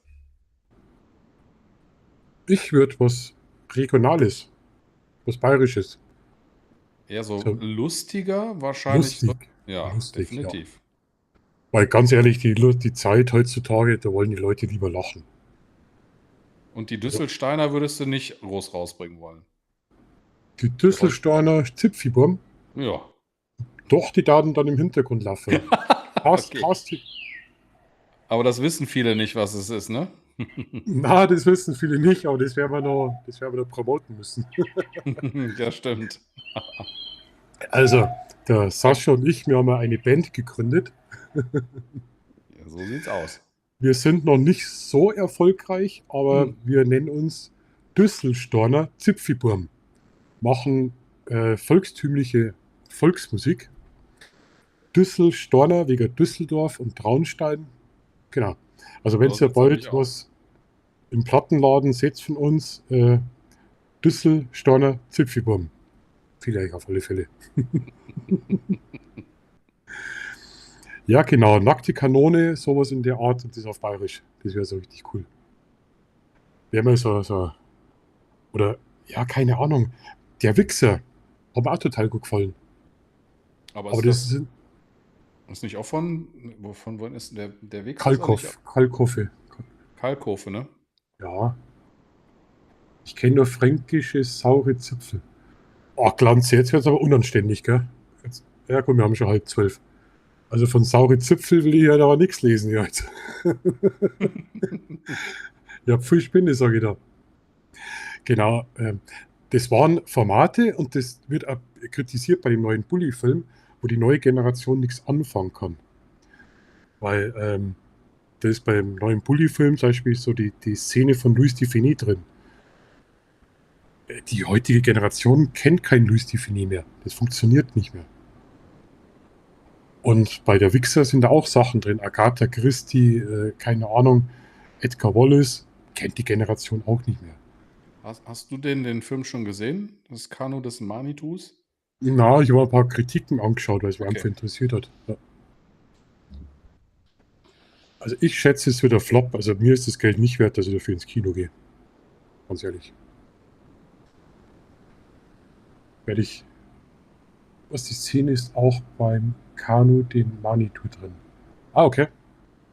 Ja, da gibt es ja die ganze Szene von Louis Dufiné, wo der eine irgendwas sagt und der Louis Dufiné, nein, der andere ja. Und er, oh, Oh, nee, ja. genau. Das funktioniert nicht. Die neue Generation weiß nicht, Ja, die wo kennen das. es einfach nicht, das stimmt. Das Genau. gebe ich dir Das sind recht. eben viele so Slapsticks. Ja. Und die Außerirdischen mit den Kohlköpfen? Hammer. Jetzt, ich töte jetzt den Vogel. Der geht mir jetzt aber hier auf den Sack. Bis Baseball kommt auch der zweite aus, Teil. Oh, ab sehr ins Tierheim. interessant. Oh. Ja, also die Software wäre auf alle Fälle nochmal testen. Spaceball. Oh, halb Mensch, halb Köter. Christian Heigl schreibt kurz Spaceball, kommt auch ein zweiter Teil. Auf den würde ich mich wieder freuen. Kennst du noch Spaceball? Mhm. Lord Helmchen. Ja, ja. Aber wobei immer diese zweiten Teile, da gebe ich dir schon recht, immer so ein bisschen schwierig sind, ne? Ja, das Anknüpfen, ja. Genau. Es wäre interessant, ob Spaceball funktioniert. Bei Spaceball ist natürlich Star Wars. Star Wars-Hype ist ja vorbei. Also wer sich heute neue Star Wars-Filme anschaut, sage ich echt, sorry, du bist an dem Kult vorbei. Das ist nichts mehr. Das ist Luftballons. Was hast du Aber denn jetzt gemacht? Luftballons. keine Ahnung. Aber was will dann mit dem Spaceball noch anknüpfen? An die neuen Star Wars-Filme klappt ja irgendwie nicht. Ich kenne die neuen gar nicht mehr. Ich habe mir vielleicht nur einen angeschaut und spätestens bei Chacha Bings oder was bin ich raus. Das ist doch der kleine Wurm da, ne? Der da irgendwo. Nee, das war der. Wie hieß denn der dicke Wurm? Jabba the Hutt. Jabba the Hutt, genau. Genau. Ja, Chacha Bings war so ein komisches Reptil, so ein Unterwasserreptil auf zwei Beinen, was total nervig war. So als Sidekick ist er immer aufgetaucht irgendwie. Also total schrille Stimme und ja, schrecklich. Vom Sound her ist es aber kein Eisvogel. Nee, das ist gleich ein toter Vogel, weil der nervt mich nämlich echt. Keine Ahnung, warum das der immer anspringt. Der sollte anspringen, wenn das Skript läuft, aber das ist ja, naja. Ähm, Der Stoppschild schreibt, wieso Louis Dufiné kennt man nicht. geistert doch viel als... Ja, das stimmt, das Zeug geistert noch rum, aber keiner weiß, wo es herkommt. Das stimmt, also das taucht wirklich nur überall auf. Und ja, Mel Brooks ist auch sowas. Oh, Helden, Strumpfhosen, mein Gott. Kennst du das noch? Mel Brooks, der hat da die Filme Dracula hat er verarscht. Ähm, Robin Hood hat er verarscht. Da könnten wir noch weiter zurückgehen. Monty Python natürlich. ähm, schreibt denn der Sascha, wir können immer... Ja, ich wollte hier so ein bisschen den Chat mit einbinden, dass wir uns mal bei dir irgendwann mal treffen alle. Du das Skript lieferst und wir dann Oh, da so. Ne? ich das Skript. Ja, sicher. Regie und Skript bei Markus. Das wäre mal so ein Community-Projekt, gell? Das wäre mal so Aber richtig hallo. witzig. Das wäre aber richtig witzig. Auf Mhm. so hätte ich auch mal Bock. Ich kann mir so vorstellen, dass dann ja jemand mit so einer Axt, nee, ich erzähle nicht weiter. So meinst du. Ja, das wäre mal... Ja, Michael Ritter, mit dir nicht. Mit dir nicht. Weißt du wieso? Weil mir... Ja, und mit dir auch nicht, Sascha. Ah, super. Weil wir uns dann bloß wieder im Hofbräuhaus verplappern und dann machen wir nichts. Wir hocken dann im Hofbräuhaus, trinken eine halbe nach der anderen und dann kommt wieder nichts dabei raus. Außer Schwan. Kenn Michael Ritter, ich sag nur Nightlife. Nicht Nightlife, Wildlife. Wir haben mehr Nightlife gehabt als Wildlife. Ah, das Hofbräuhaus. Aber das wäre echt einmal total spannend, das wäre cool. Aber es steckt hier so viel Arbeit drin, gell? So Skript schreiben. Wildlife Prost, genau. Im Hofbräuhaus war doch super. Wildlife Prost. Genau, stimmt. Aber ich habe jetzt da gesehen, dass hier sogar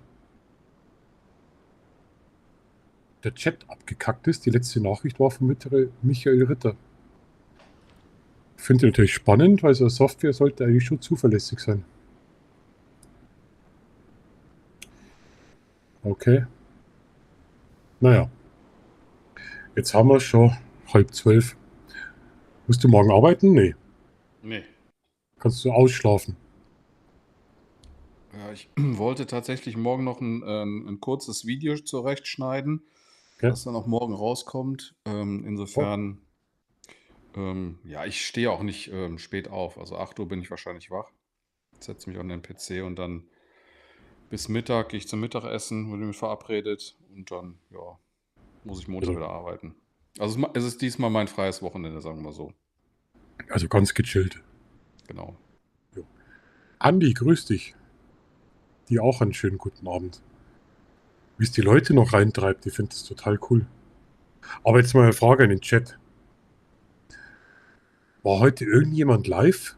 Normal war doch am Wochenende, war es doch oft so, dass die Leute untereinander schon gestritten haben. Wann wer live geht. Aber in letzter Zeit kriege ich gar nichts mehr mit. Wenn ich oft mitkriege, ist Sven Glügel, dann ja, Pixelschnack, einmal im Monat. Und sonst kriege ich gar nichts mehr mit. Oder täusche ich mich?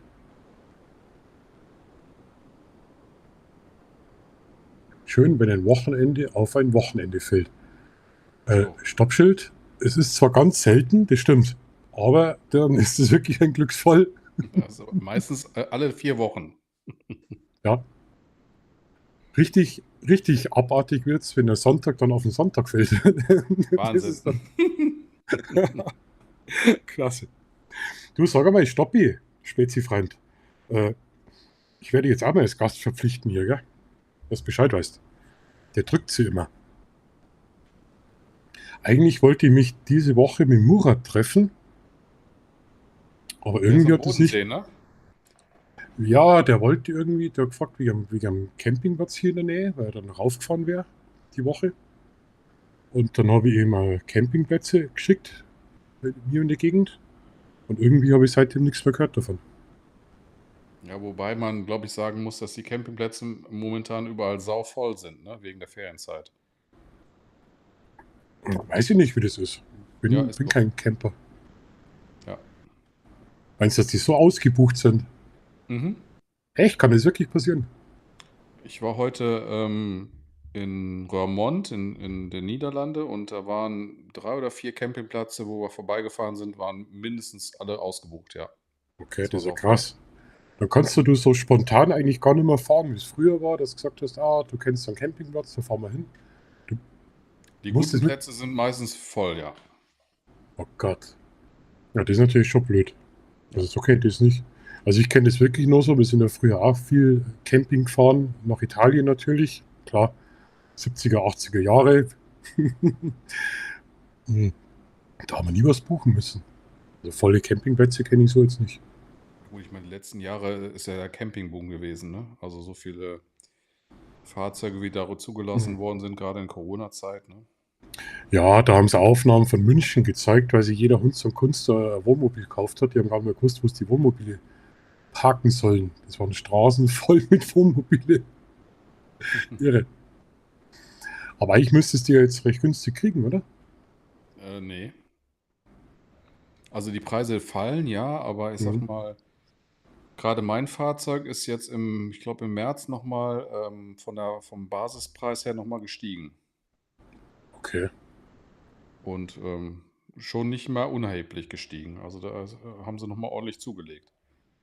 Ach, wenn das nicht so teuer wäre, das würde mir so viel Spaß machen. Ja, du wärst genau der richtige Kandidat dafür, bin ich mir sicher. Ich wäre die ganze Zeit Selbst unterwegs. mit dem Dachzelt, glaube ich, hättest du viel Spaß. So wie es der Murat tatsächlich mal früher gemacht hat. Wieso? Ja, musst du mal die Videos von Murat angucken. Also der ist ja, bevor er den Toni bekommen hat, immer mit seinem Auto und Dachzelt rumgefahren. Ja, das ist ja cool, oder? Ja, mega. Also für mich wäre es nichts, aber ja, da gibt es ganz Ähm, viele Videos. okay. Ich wechsle mal an den PC nach innen. Wow, jetzt bewegt es sich der Stoppi. Nach Mittagessen. Stoppi, komm mal hier rein. Ja, Stoppi, komm.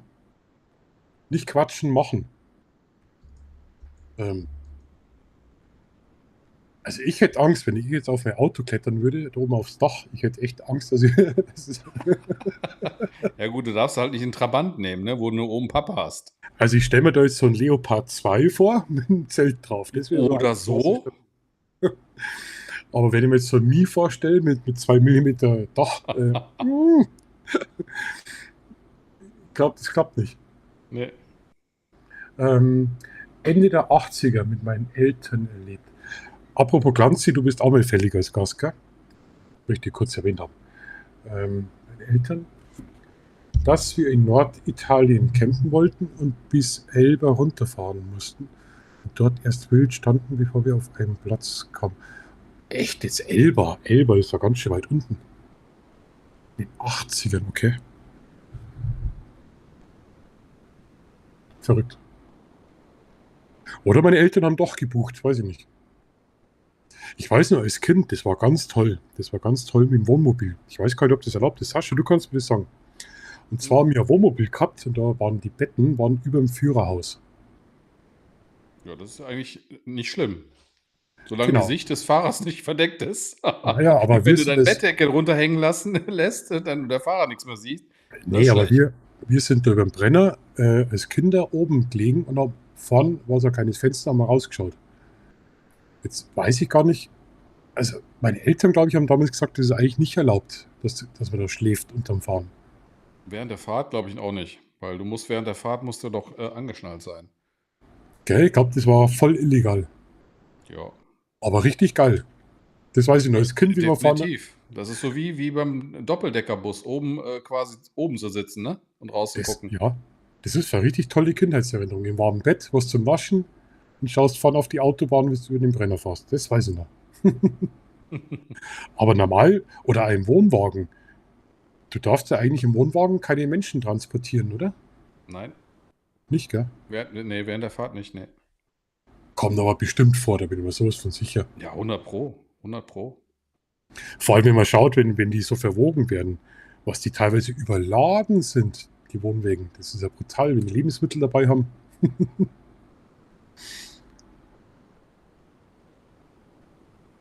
Ja, Jetzt, wenn wir wüssten, ob der Stoppi noch kommt, 20 Minuten haben wir noch, dann haben wir das heute wirklich wieder geschafft in den Sonntag rein. Richtig geil.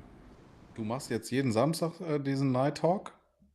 Ja, ich würde das jetzt jeden Samstag gerne machen wollen. Heute war es mal einfach unvorbereitet. Aber ich bin immer noch auf der Suche nach der richtigen Technik, weil mich nervt es einfach. Mich nervt es. Hier ist der Chat, wie gesagt, das war ewig her. Das waren die letzten Chat-Nachrichten, die was jetzt irgendwie über so eine Anzeigen lassen kann. Dann nervt mich das, dass ich vom Browser keinen Sound rüberkriege. Mhm. In OBS Gäste einbinden ist komplizierter und auch störanfällig. Und ja, Also ich werde jetzt Livestream wieder. interessiert mich auch schon, aber ich sag mal gerade diese Schwierigkeiten, die ich immer wieder sehe, auch, wer war das denn das letzte Mal? Da war es, glaube ich, auch Samstag unterwegs, ne? Ja, Ähm, ja, ich glaube, das ist so ein bisschen auch Einstellungssache und mal testen, wie was funktioniert. genau. Genauso wie mir jetzt gerade eben hier die Settings und mein Mikrofon nicht funktioniert. Erst beim Mhm. neuen wieder 'n neuen Start, ne? Ähm, ja. Aber hast du schon mal, live von draußen gestreamt? Übers Handy oder Ja, öfter schon. was nutzt du denn da? Nutzt du, auch eine App? Da habe ich eine ganz gute Empfehlung bekommen vom Cayman. Der macht da so Walks durchs Ruhrgebiet immer wieder. Der benutzt Prism Live, nennt sich das. Ah, hast schon mal gehört, habe ich das, ja. Eine unglaubliche Stabilität. Also der Stabi ist zwar natürlich ein bisschen zeitverzögert, weil die Software natürlich braucht es zum Rausrechnen, zum Stabilisieren. Mhm. Aber du brauchst mit der App, wenn du rumrennst, keinen Gimbal mehr. Also die Stabi Okay. ist genial. Und du kannst auch Chats mit einbinden und Mikrofone verbinden über Bluetooth automatisch. Das Ganze ist kostenlos. Du kannst deine Streams planen vorher. Also Prism Live für jeden, der live unterwegs ist mit Handy. Absolute Top-Empfehlung. Also nichts mehr anderes. Früher bin ich mit Gimbal rumgelaufen. Das ist ja dann auch doch oft umständlich. Und halt brauche ich einfach nur das Handy. Und der Stabi, der ist genial. Also Aber du kannst dann auf YouTube oder was weiß ich, auf Twitch kannst du dann live gehen? genau, du verbindest da deinen Account damit und dann gehst Mhm. du per Knopfdruck,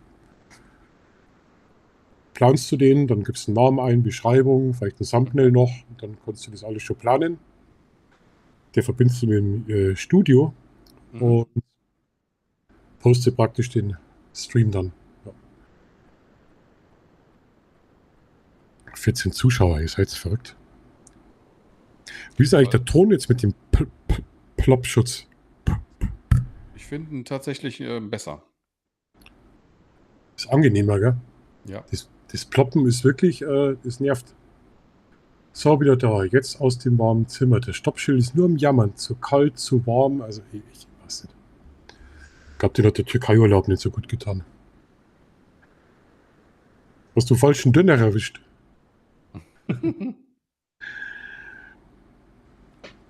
Ich weiß gar nicht, ob der Dirk den Link hat. Bestimmt.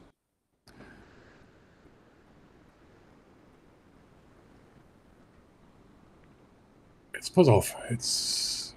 Wie schickt man an Dirk jetzt den Einladungslink? Das machen wir jetzt über Instagram, oder? Ja, warte. Jetzt pass auf. Wir unterbrechen für eine kurze. Hast du die WhatsApp-Nummer vom Dirk? Jo. Dann schick sie ihm bitte. Jetzt magst.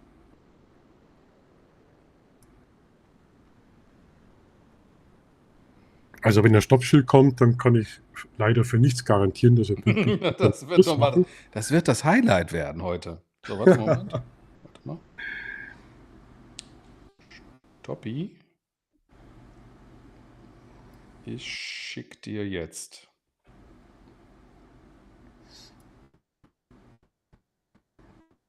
Aber wenn Interesse besteht an so Night Talk Streams, ich finde das so richtig angenehm. Einfach sinnlos ein bisschen was quatschen.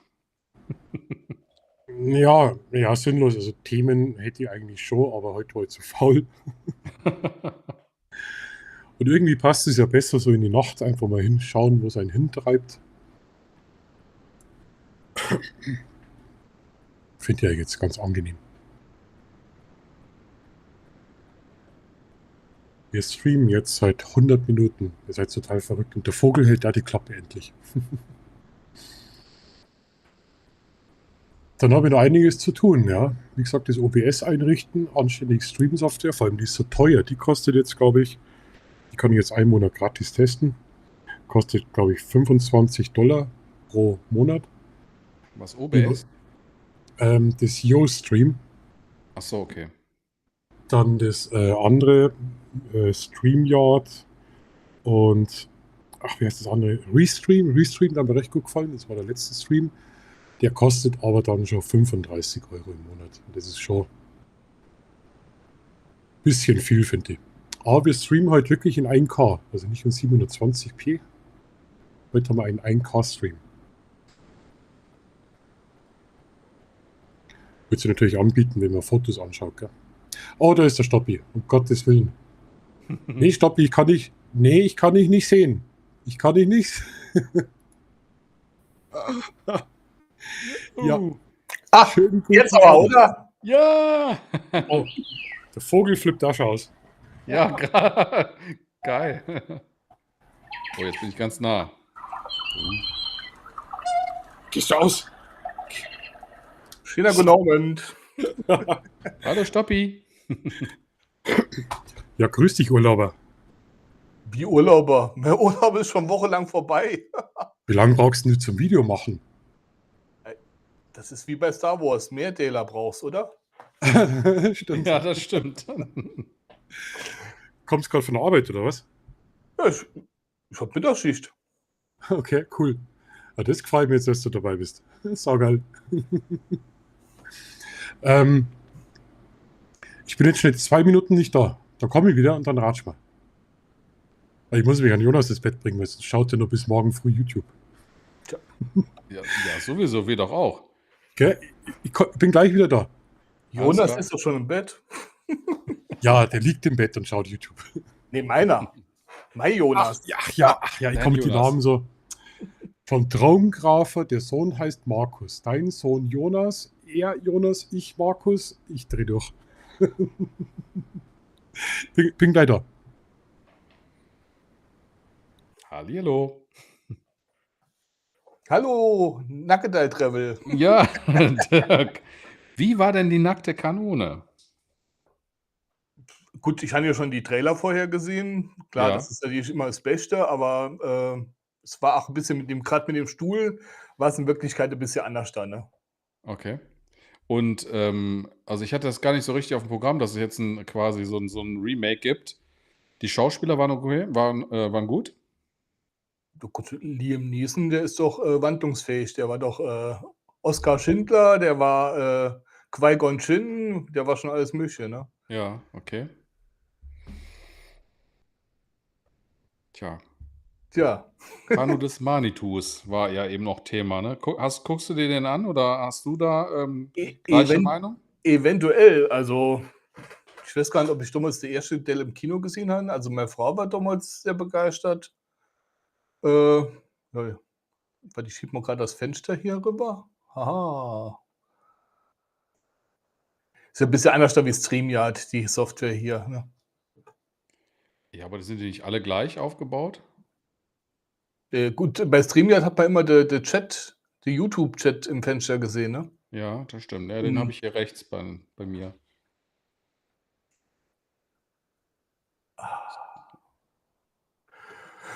Jo. Ne, es waren auch schon einige Filme, wo ich mal wollte reingehen und bin aber dann doch nicht reingegangen. Oh, das war aber schnelle 2 Minuten, ne? Oder? Das war jetzt richtig flott, Dinger. Ihr habt So, gerade über Ding, Filme geredet, da iPad muss ich ja aus dabei und sein. schlafen. Ja, kommt, darfst Hallo sagen. Der YouTube-Schauer. Ich überreiche jetzt Hallo. das Mikrofon an den Jonas. So, hier, Hallo, Stoppi Jonas. kennst, gell? Der ist immer, der lungert immer in der Türkei rum. Das ist der, was in der Türkei immer ist. Der mit dem Bauch. Der mit dem Bauch. Das ist der mit die Bauchplatscher im Pool. Servus. Und den Ja, rechts servus. oben, den kennst du auch, oder? Den Nackedei. Sascha. Genau, das ist der von den Düsselsteiner Zipfibon. So sieht's aus. So, dann gute Nacht. Gute Nacht. Magst du was sagen? Schlaf gut. Hä? Ja. Na. Licht aus. So, jetzt. Jetzt ist der Dirk weg. Mein, was ist denn hier los? Guck mal, ich habe sogar Hose an. Ja, Ich ich nicht, nicht. schau. Warte, ich stehe nicht auf. Also, Hemmo, wenn hier alles mit einer Cup sitzt, dann muss ich mich ja anpassen, ne? so sieht's aus. Also, ich lasse halt baumeln hier. Guck mal, das sind jetzt Drillinge, oder? Drillinge. Kappe, Brille und Bart, oder? Ne? Ja, genau. Ja. Ja, super. Wo steht denn, du warst letztes Mal streamen 7 Minuten in Hochkant. Sag mal, was ist denn da kaputt? In Hochkant streamt man doch nicht. Ja, das war vom Fahrrad. Das war live vom Fahrradfahrer. Und ich habe das verpasst. Ach, das hätte ich so gern. Wahrscheinlich voll am Atmen, am Schnaufen, habe ich nichts verstanden, oder? Nö. Also ich glaube, der Ton war eigentlich relativ gut. Also Okay. ich fand Das ja schauen wir heute an. Fahrradhalterung und da habe ich Tests gemacht, also an Sprachnachrichten vorher immer verschickt. Die konnte man eigentlich gut verstehen. Also hat mich gewundert, obwohl ich kein externes Mikrofon oder sowas hat. Okay. Ja. Ja, cool. Was hast du da für eine Kamera gehabt? Das Handy. Jo. Okay. Ja, Mein Standard-Handy, hallo? Das Fast Beste 5 der Jahre Welt, ja, ich weiß. das reicht ja vollkommen. Du hast mir letztes Mal gefragt, weil ich dein Video kommentiert habe mit der Türkei, weil ich gesagt habe, das ist alles so quietschebunt. Du hast mich gefragt, wie meinst du das mit quietschebunt? Da leuchtet ja alles in der Türkei bei den Touristen, oder? Also die ganzen LED-Lichter und Schilder und da meinst du bist im Disneyland. Irre. Abends oder was? Oder? Ja, abends. Oh, ja. gut, okay. Ja. Ja, klar, die haben noch ganz viel Sache verkauft. Also für die Kinder Pistole, die irgendwie bunt sind oder so Leuchtstäbe und keine Ahnung was. Wahnsinn. Ja. Hauptsache RGB, wie beim PC, ne? Schlimm, ja, schlimm. Aber es hat sich rentiert anscheinend. Du bist ja da, glaube ich, noch ein bisschen erkältet gewesen, oder? Ja, habe ich mal auf dem Rückflug, habe ich Und neben beim einem Flieger. erkältete Okay. gesessen. Der hat total fertig ausgesehen, der hat geschwitzt, obwohl es im Oh. Flugzeug ja kühl war, ne? Also Scheiße. der hat sich direkt im Wasser gehen gelost, der war nicht so fit. Mhm. Ja. Und ein paar Tage später hatte ich dann auch Halskratzer. Wenn man da 4 Stunden neben jemand sitzt, ein paar Zentimeter entfernt, dann kann man nichts machen. Aber das ist entweder Klimaanlage oder mit offenem Fenster Autofahren. Das passiert mir jedes Jahr einmal im Sommer, da habe ich Sommergrippe. Und das ist so eklig, wenn du so Fieber hast und es ist heiß auch noch. Und dann hast du nur Schnupfen. Das ist jedes Jahr einmal immer, dann penne ich entweder vor der Klimaanlage ein und am nächsten Tag krank. Aber ich bin ja so blöd, ich lerne nichts draus. Bis zum nächsten Sommer habe ich das wieder vergessen. Was hast denn du da? Ah, okay. Ich wollte nicht bashen, aber ich wollte euch mal was zeigen, was ich gemacht habe. Wisst ihr, was es ist? Ein Womanizer? Nein, nein. Das kennt ihr, ne? Ja. DJI, habe ich billig von Newer, ne? Habe ich selber gedruckt. Oh, Ach, du hast jetzt einen 3D-Drucker, stimmt? Also bin ich total begeistert, aber ist ein anderes Thema. Ich wollte das, habe ich nur hier in der Hand gehabt, gerade recht so zum Spielen. Nö, Sascha, ich finde das Thema super, weil ich wollte mir sowas schon kaufen. Aber jetzt kenne ich einen, da kann man das ausdrucken und schicken. Ja, das auf jeden Fall. Was brauchst du denn für einen? Für den großen? Für das DJI MiG 2. Ja, und das ist das hier. Guck, Okay. sowas. Das kannst du halt in der Hand halten, ne? Ja, genau sowas suche ich. das kann man auch käuflich erwerben, ne? Oder natürlich so, wie du es hast. Das war so ein bisschen auch inspiriert an deiner Aktion, wie ich gesehen habe. Ne? Muss ich ehrlich gestehen. Ne? Fand ich mega witzig. Ne? Und da habe ich Ist geguckt und sowas gibt es halt als Vorlage, Druckvorlage. Das ist geil. Weißt du, was ich benutze? Schau her. Ja, den Kochlöffel. Kochlöffel. Ah, ja, nee. Der Windschutz ist aber gigantisch, oder? Geil, der Puschel. Du hast ja die Idee gehabt mit dem riesen Puschel, gell? Ich habe das nicht vergessen. Ich hab's im Kopf. Aber du hast ja bei der Mikrofonhalterung den Vorteil, du hast einen riesigen Puschel und du hast einen massiven Schutz. Also das ist wirklich Qualität. Das kriegst du bei DJI China nicht. Das ist Solingen, Jungs. Ja. Also muss nicht immer teuer sein. Blödsinn. Ja, Das ist also doch das, Edelstahlqualität, ne? das ist Edelstahl. Also Ja. das ist massiv. Mit dem Ding kann man auch durch Düsseldorf notfalls. Auf jeden Fall. Da wirst du auf jeden Fall Platz kriegen. Da In bist der du gewappnet. Ja, was steht denn bei dir an, Stoppi? Nächstes Video? Du hast geplant? Türkei Teil 6 und dann noch Oh so nein. Ja, es wird aber ein bisschen anders da. Also es geht ja jetzt zum also Abreise und ne, letzter Tag. Okay. Und ich im Community-Tab schon mal ein bisschen angeteasert.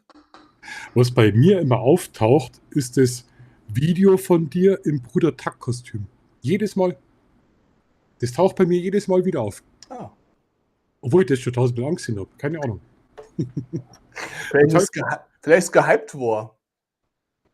Ach so, ja, das ist Nee, aber... ich weiß, aber das letzte Mal, Sascha, du hast schon Frank abonniert, ne? Hast schon bestimmt gesehen, wie die Holger und Frank das Interview gemacht haben. Ne? Die haben gesagt, Ja. hype das Video. Ich weiß gar nicht, wie das funktioniert. Also ich habe mal extra Tutorials angeguckt bei YouTube.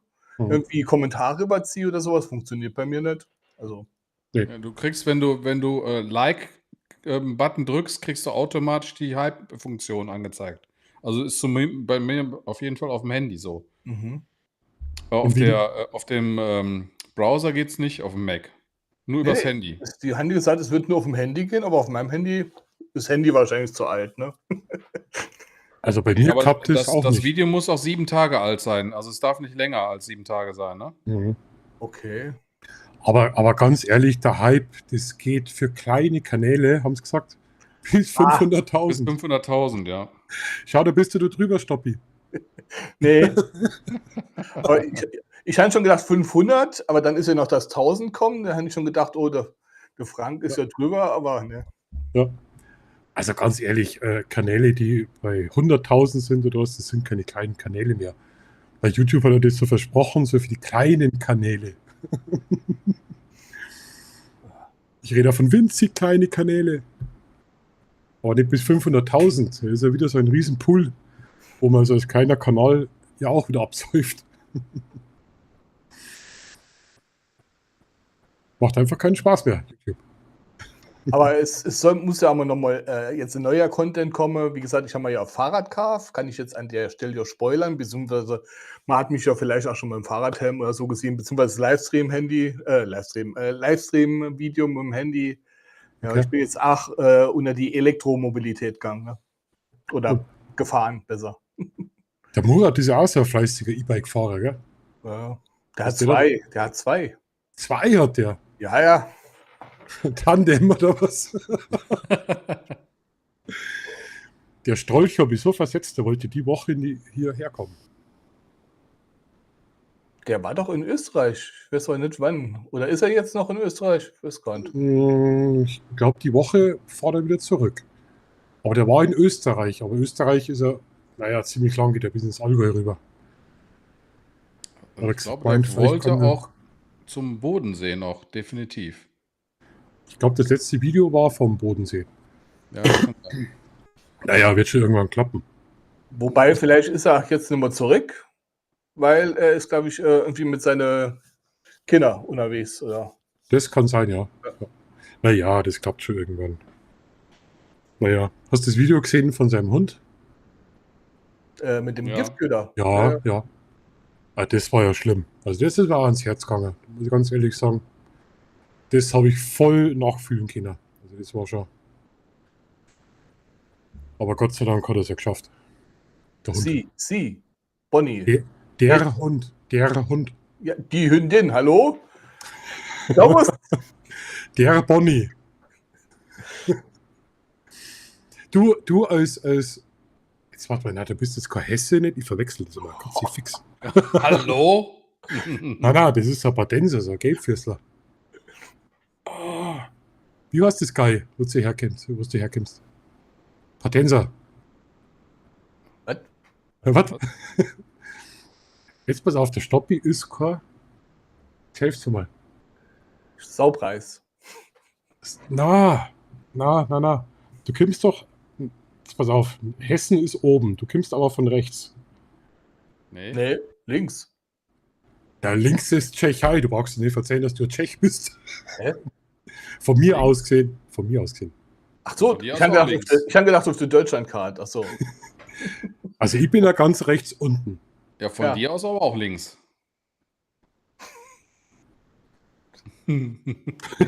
Geografie, was war das? 6, 5? Naja, so ein Dreh rum. Also, jetzt nochmal. Zum Glück gibt's Navis, ne? Na, das mache ich jetzt nicht. Das ist rein Kopfarbeit. Scheiße. Also, ich bin rechts unten. Du bist ganz links Schwarzwald. Jetzt. Nee, Bist du- Hä? Jetzt kommen wir näher, gell? Schwarzwald. Jetzt kommen wir näher. Ja, du bist Schwarzwald ist Baden-Württemberg. Also ich komme aus dem Saarland. Das liegt links ohne, aber ein bisschen höher. Also Saarland, klar. Ach Gott, genau. Ich verwechsel es immer mit Hessen vom Dialekt. Komisch. ich glaube, jetzt muss ich mal ein Badesalz-Video aufmachen oder sowas. Ach, Bade. Ja, okay. Aber Saarland, das sind doch die, was so abgestimmt haben, oder? Ob es für Deutschland oder nach Frankreich gehört, ne?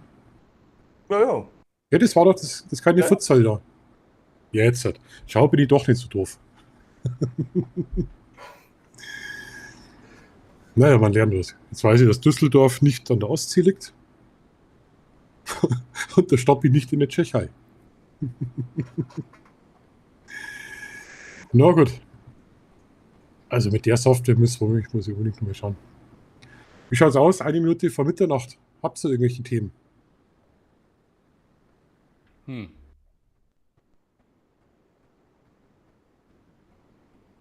Ich wüsste jetzt nicht, also ich wüsste schon noch ein bisschen was, aber Ja, dann schieß los. Was denn? Nikon oder Canon? Nee. Okay, siehst du. Machen wir nicht Tamron oder Sony? Nee. Machen wir doch Mitternacht kein Technikteam. Kein Technik-Talk mehr. Oh. Insta360 Drohne, ja oder nein? Nein. Definitiv nicht, nein. Spielzeug.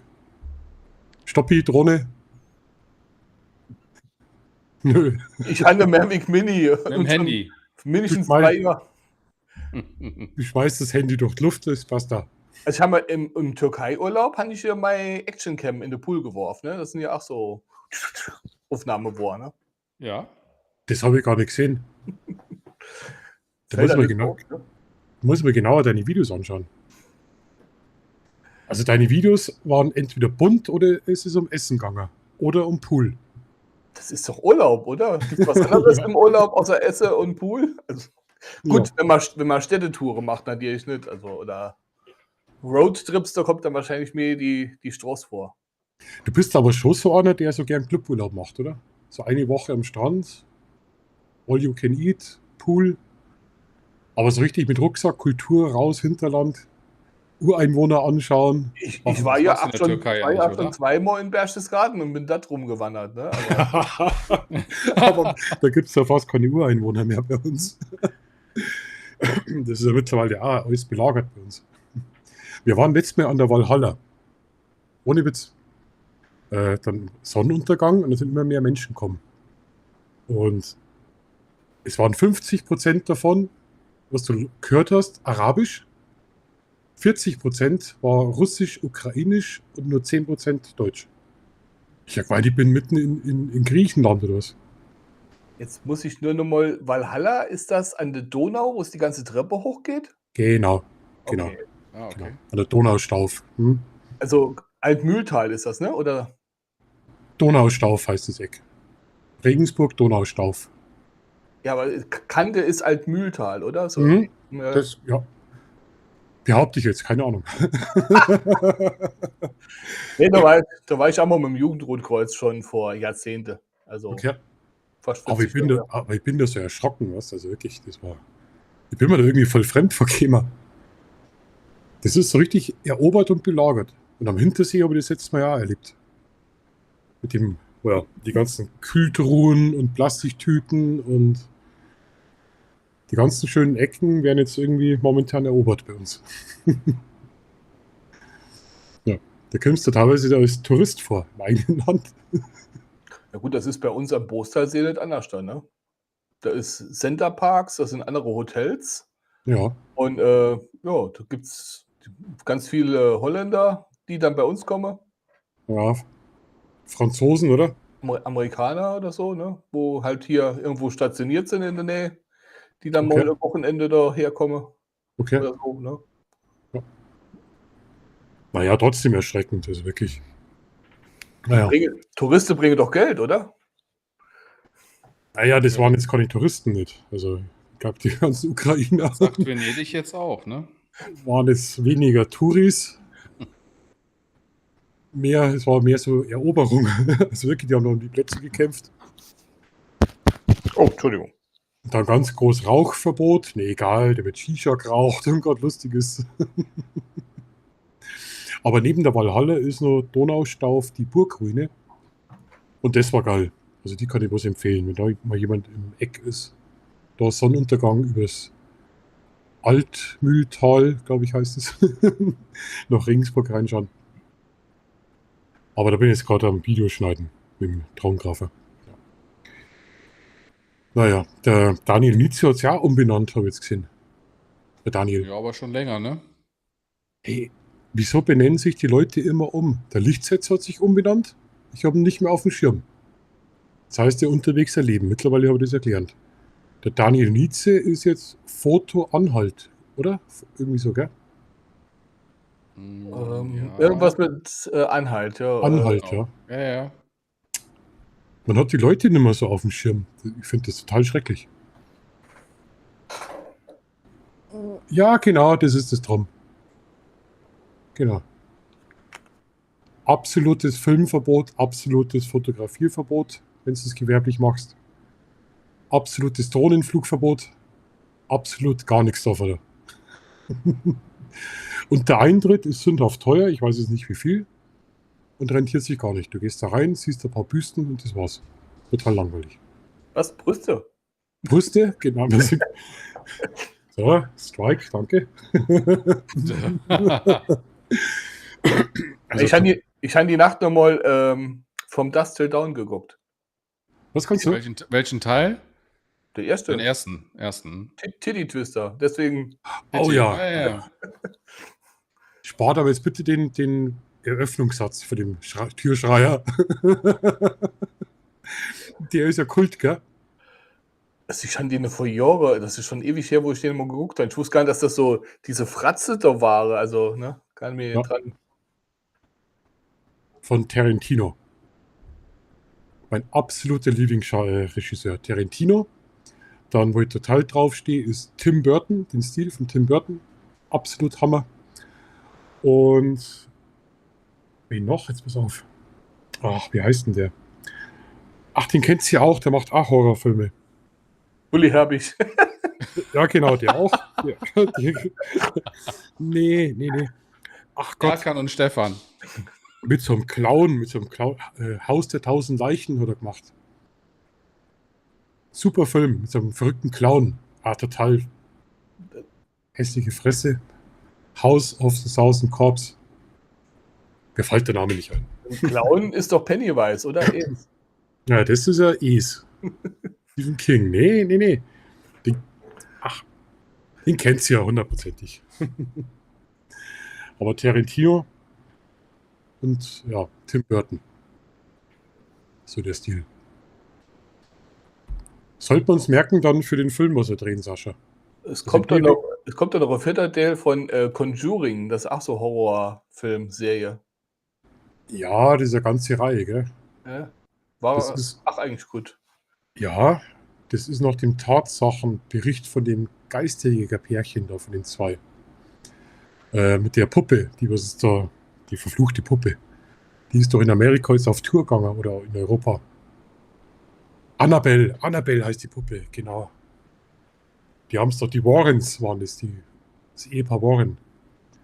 Was die Annabelle hinter dem Holzkasten gehabt haben, die verfluchte Puppe, die ist jetzt auf Tour gegangen. Okay. Auch nicht mitbekommen. Was macht sie den ganzen Tag? Sagt's einmal. Videos gucken. Ja. Wenn du Video gucken würdest, dann würdest du es wissen. Das ist Ja, aber nicht allgemein. diese Puppenvideos. Genau, die Annabelle, die Reihe kommt ja aus dem Conjuring Universe von den Warrens. Die haben ja auch, wie sind denn bekannt? Die sind mit dem komischen Spukhaus Amityville, oder? Sind bekannt worden. Mein Gott, einmal mit Profis. Sind wir hier bei Wer mit Millionär oder? A, Das ist B doch oder C? Grundwissen. Das ist doch Ich Grundwissen. nehme den Publikumsjoker, was denn jetzt so Mist? Oh. Ich rufe den Dirk an, der weiß es. Oh, ja. Oder ist halt eine andere Generation. Gut, dann reden wir über die Lindenstraße. Wer kennt die Lindenstraße? Ach du Heilige. Oh. Wer kennt die Mutter Beimer? Gibt es überhaupt noch die Lindenstraße? Nee, die haben es auch eingestellt vor ein paar Jahren, ne? Ja, ne? Nach Jahrzehnten. Mhm. Es war die Hölle. Hier muss ich mal anschauen müssen. Meine Mutter, mein Vater hat es immer angeschaut. Aber die wurde ja hier im Nachbargarten produziert, ne? Bei mir. Ah, okay. Ist, ich habe gehört, die haben das nachgebaut, die Straße. Ist das nicht in Köln gewesen oder wo haben die produziert? Weiß ich gar nicht. Ja, ich meine schon. Quentin Tarantino, Roberto Rodriguez und Stephen King. Beste Filme ever. Ja. Tarantino geht auch so oft ans Limit. Ich schaue momentan Kill Bill. Ah, Klassiker. Super. Kill Bill 2. Was gibt's denn noch, Tarantino? Titty Twister. Inglourious Bastards, oder? Der gefällt mir jetzt wieder überhaupt nicht. Der ist mal wieder zu amerikanisch, zu einseitig irgendwie. Da hat jetzt alle Lindenstraße googeln, oder? Jetzt schaut es euch an, Chat. Jetzt haben es Google offen, jetzt wird Lindenstraße gegoogelt und jetzt wird gleich Fachwissen rausgedroschen. Nee, ich bin hier bei Quentin Tarantino, bin ich am Google. Ach so, ja. Ja, Lindenstraße wurde in Köln produziert, in Bocklemünd. So, das Krass. weiß ich. Am besten war die Else Kling. Die Überwachungskamera aus dem Fenster, die Putzfrau. Die war klasse. Die Else Kling. Da hat es die Beimer, Mutter Beimer und an Hans Beimer, oder? Ja. Und der Benjamin Beimer, der ist ja dann ziemlich abgestürzt im echten Leben. Der Kleine von den Beimers. Und dann hat es einen Dr. Dressler gegeben, der war da im Rollstuhl. Benny? Nee, Ja. Klausi war das, Klaus, oder? Klausi, genau, Klausi. Genau, 0% in Bayern. Das ist bloß nachgespielt worden, nachgebaut. Reservoir Dogs. Ah ja, Clancy kenne ich auch. Ich glaube, das ist einer von den ersten Filmen gewesen von Tarantino. Glaube ich. Dann, der Saloniki. Dieses griechische Lokal am Eck. Ja, oder Sarokakis irgendwie so. Wie soll die heißen? Genau. Oh mein Gott, waren das Zeiten. Und jede Folge habe ich anschauen müssen. Ja gut, wir haben ja früher nur einen Fernseher gehabt, gell? Also, was gezwungen. Und da war absolut Stille, gell? Da war Ruhe. Lindenstraße, das war Pflichtprogramm.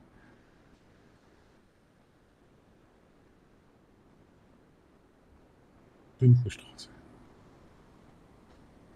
Stoffi, du googelst schon wieder.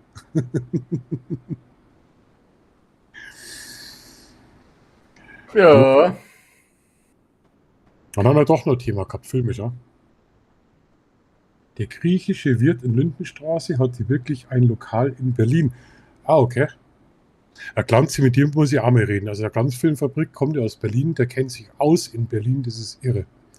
Ich habe mir damals ein Interview angeschaut mit Thorsten Engemann und vom Lichtsetzer, da war der Glanzi mit dabei. Was der Geschichten erzählen kann über Berlin. Das habe ich auch gesehen. Ja. Der kennt, glaube ich, jeden Pflasterstein. Jeden Pflasterstein.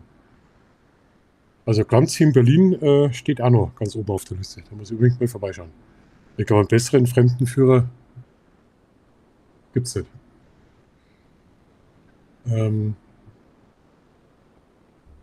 So, dann haben wir eigentlich alle Themen durch heute, oder? Querbeet, ja, genau.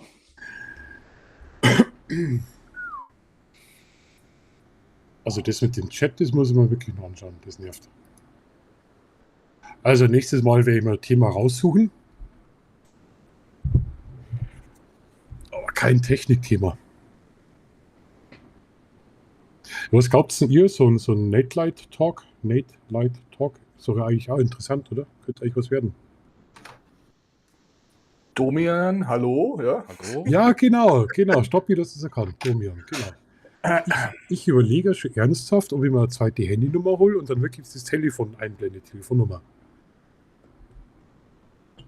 Also das erste Thema ist YouTube sexy.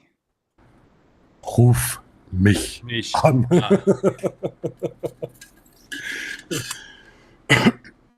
Ich habe noch vor, ein Video mit dem über das Sandmännchen zu machen. Sandmännchen, ja, da bin ich raus. Das Berliner Sandmännchen kenne ich nicht. Hat es bei uns gegeben? Bei uns hat's ein- Lieder Sandmann. Nee. Da. Wir haben ORF geschaut, bei uns hat es einen BC-Bär gegeben.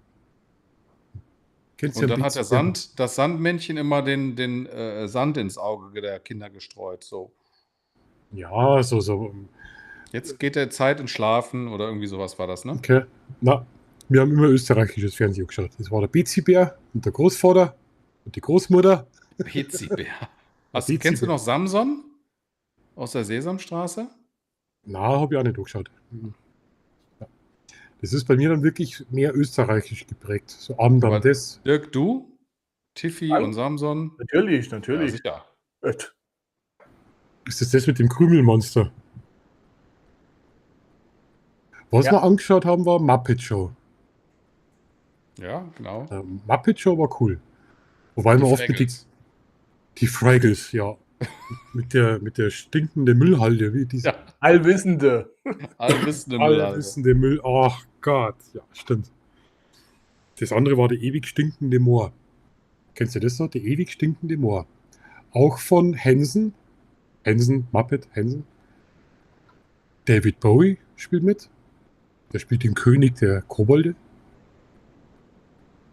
Auch nicht?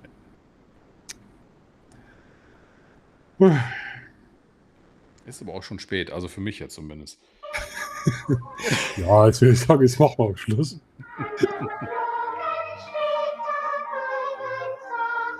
Und der Mond am Himmel droben, wer weiß schon was.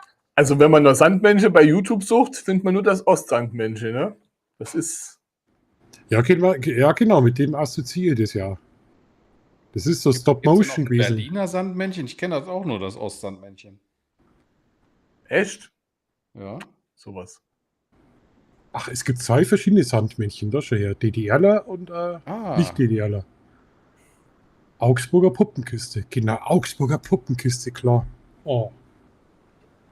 Die kennen wir auch noch. So, wie ist denn das Thema fürs nächste Mal? Weiß ich nicht. Kasperltheater. Ach so, Rita Trulala, oder? Markus, das hast du eben gar nicht gelesen, oder? Ich finde es toll, wenn du Wochenende auf Wochenende fällt. Ich habe doch geschrieben, Schichtarbeiter verstehen das, ne?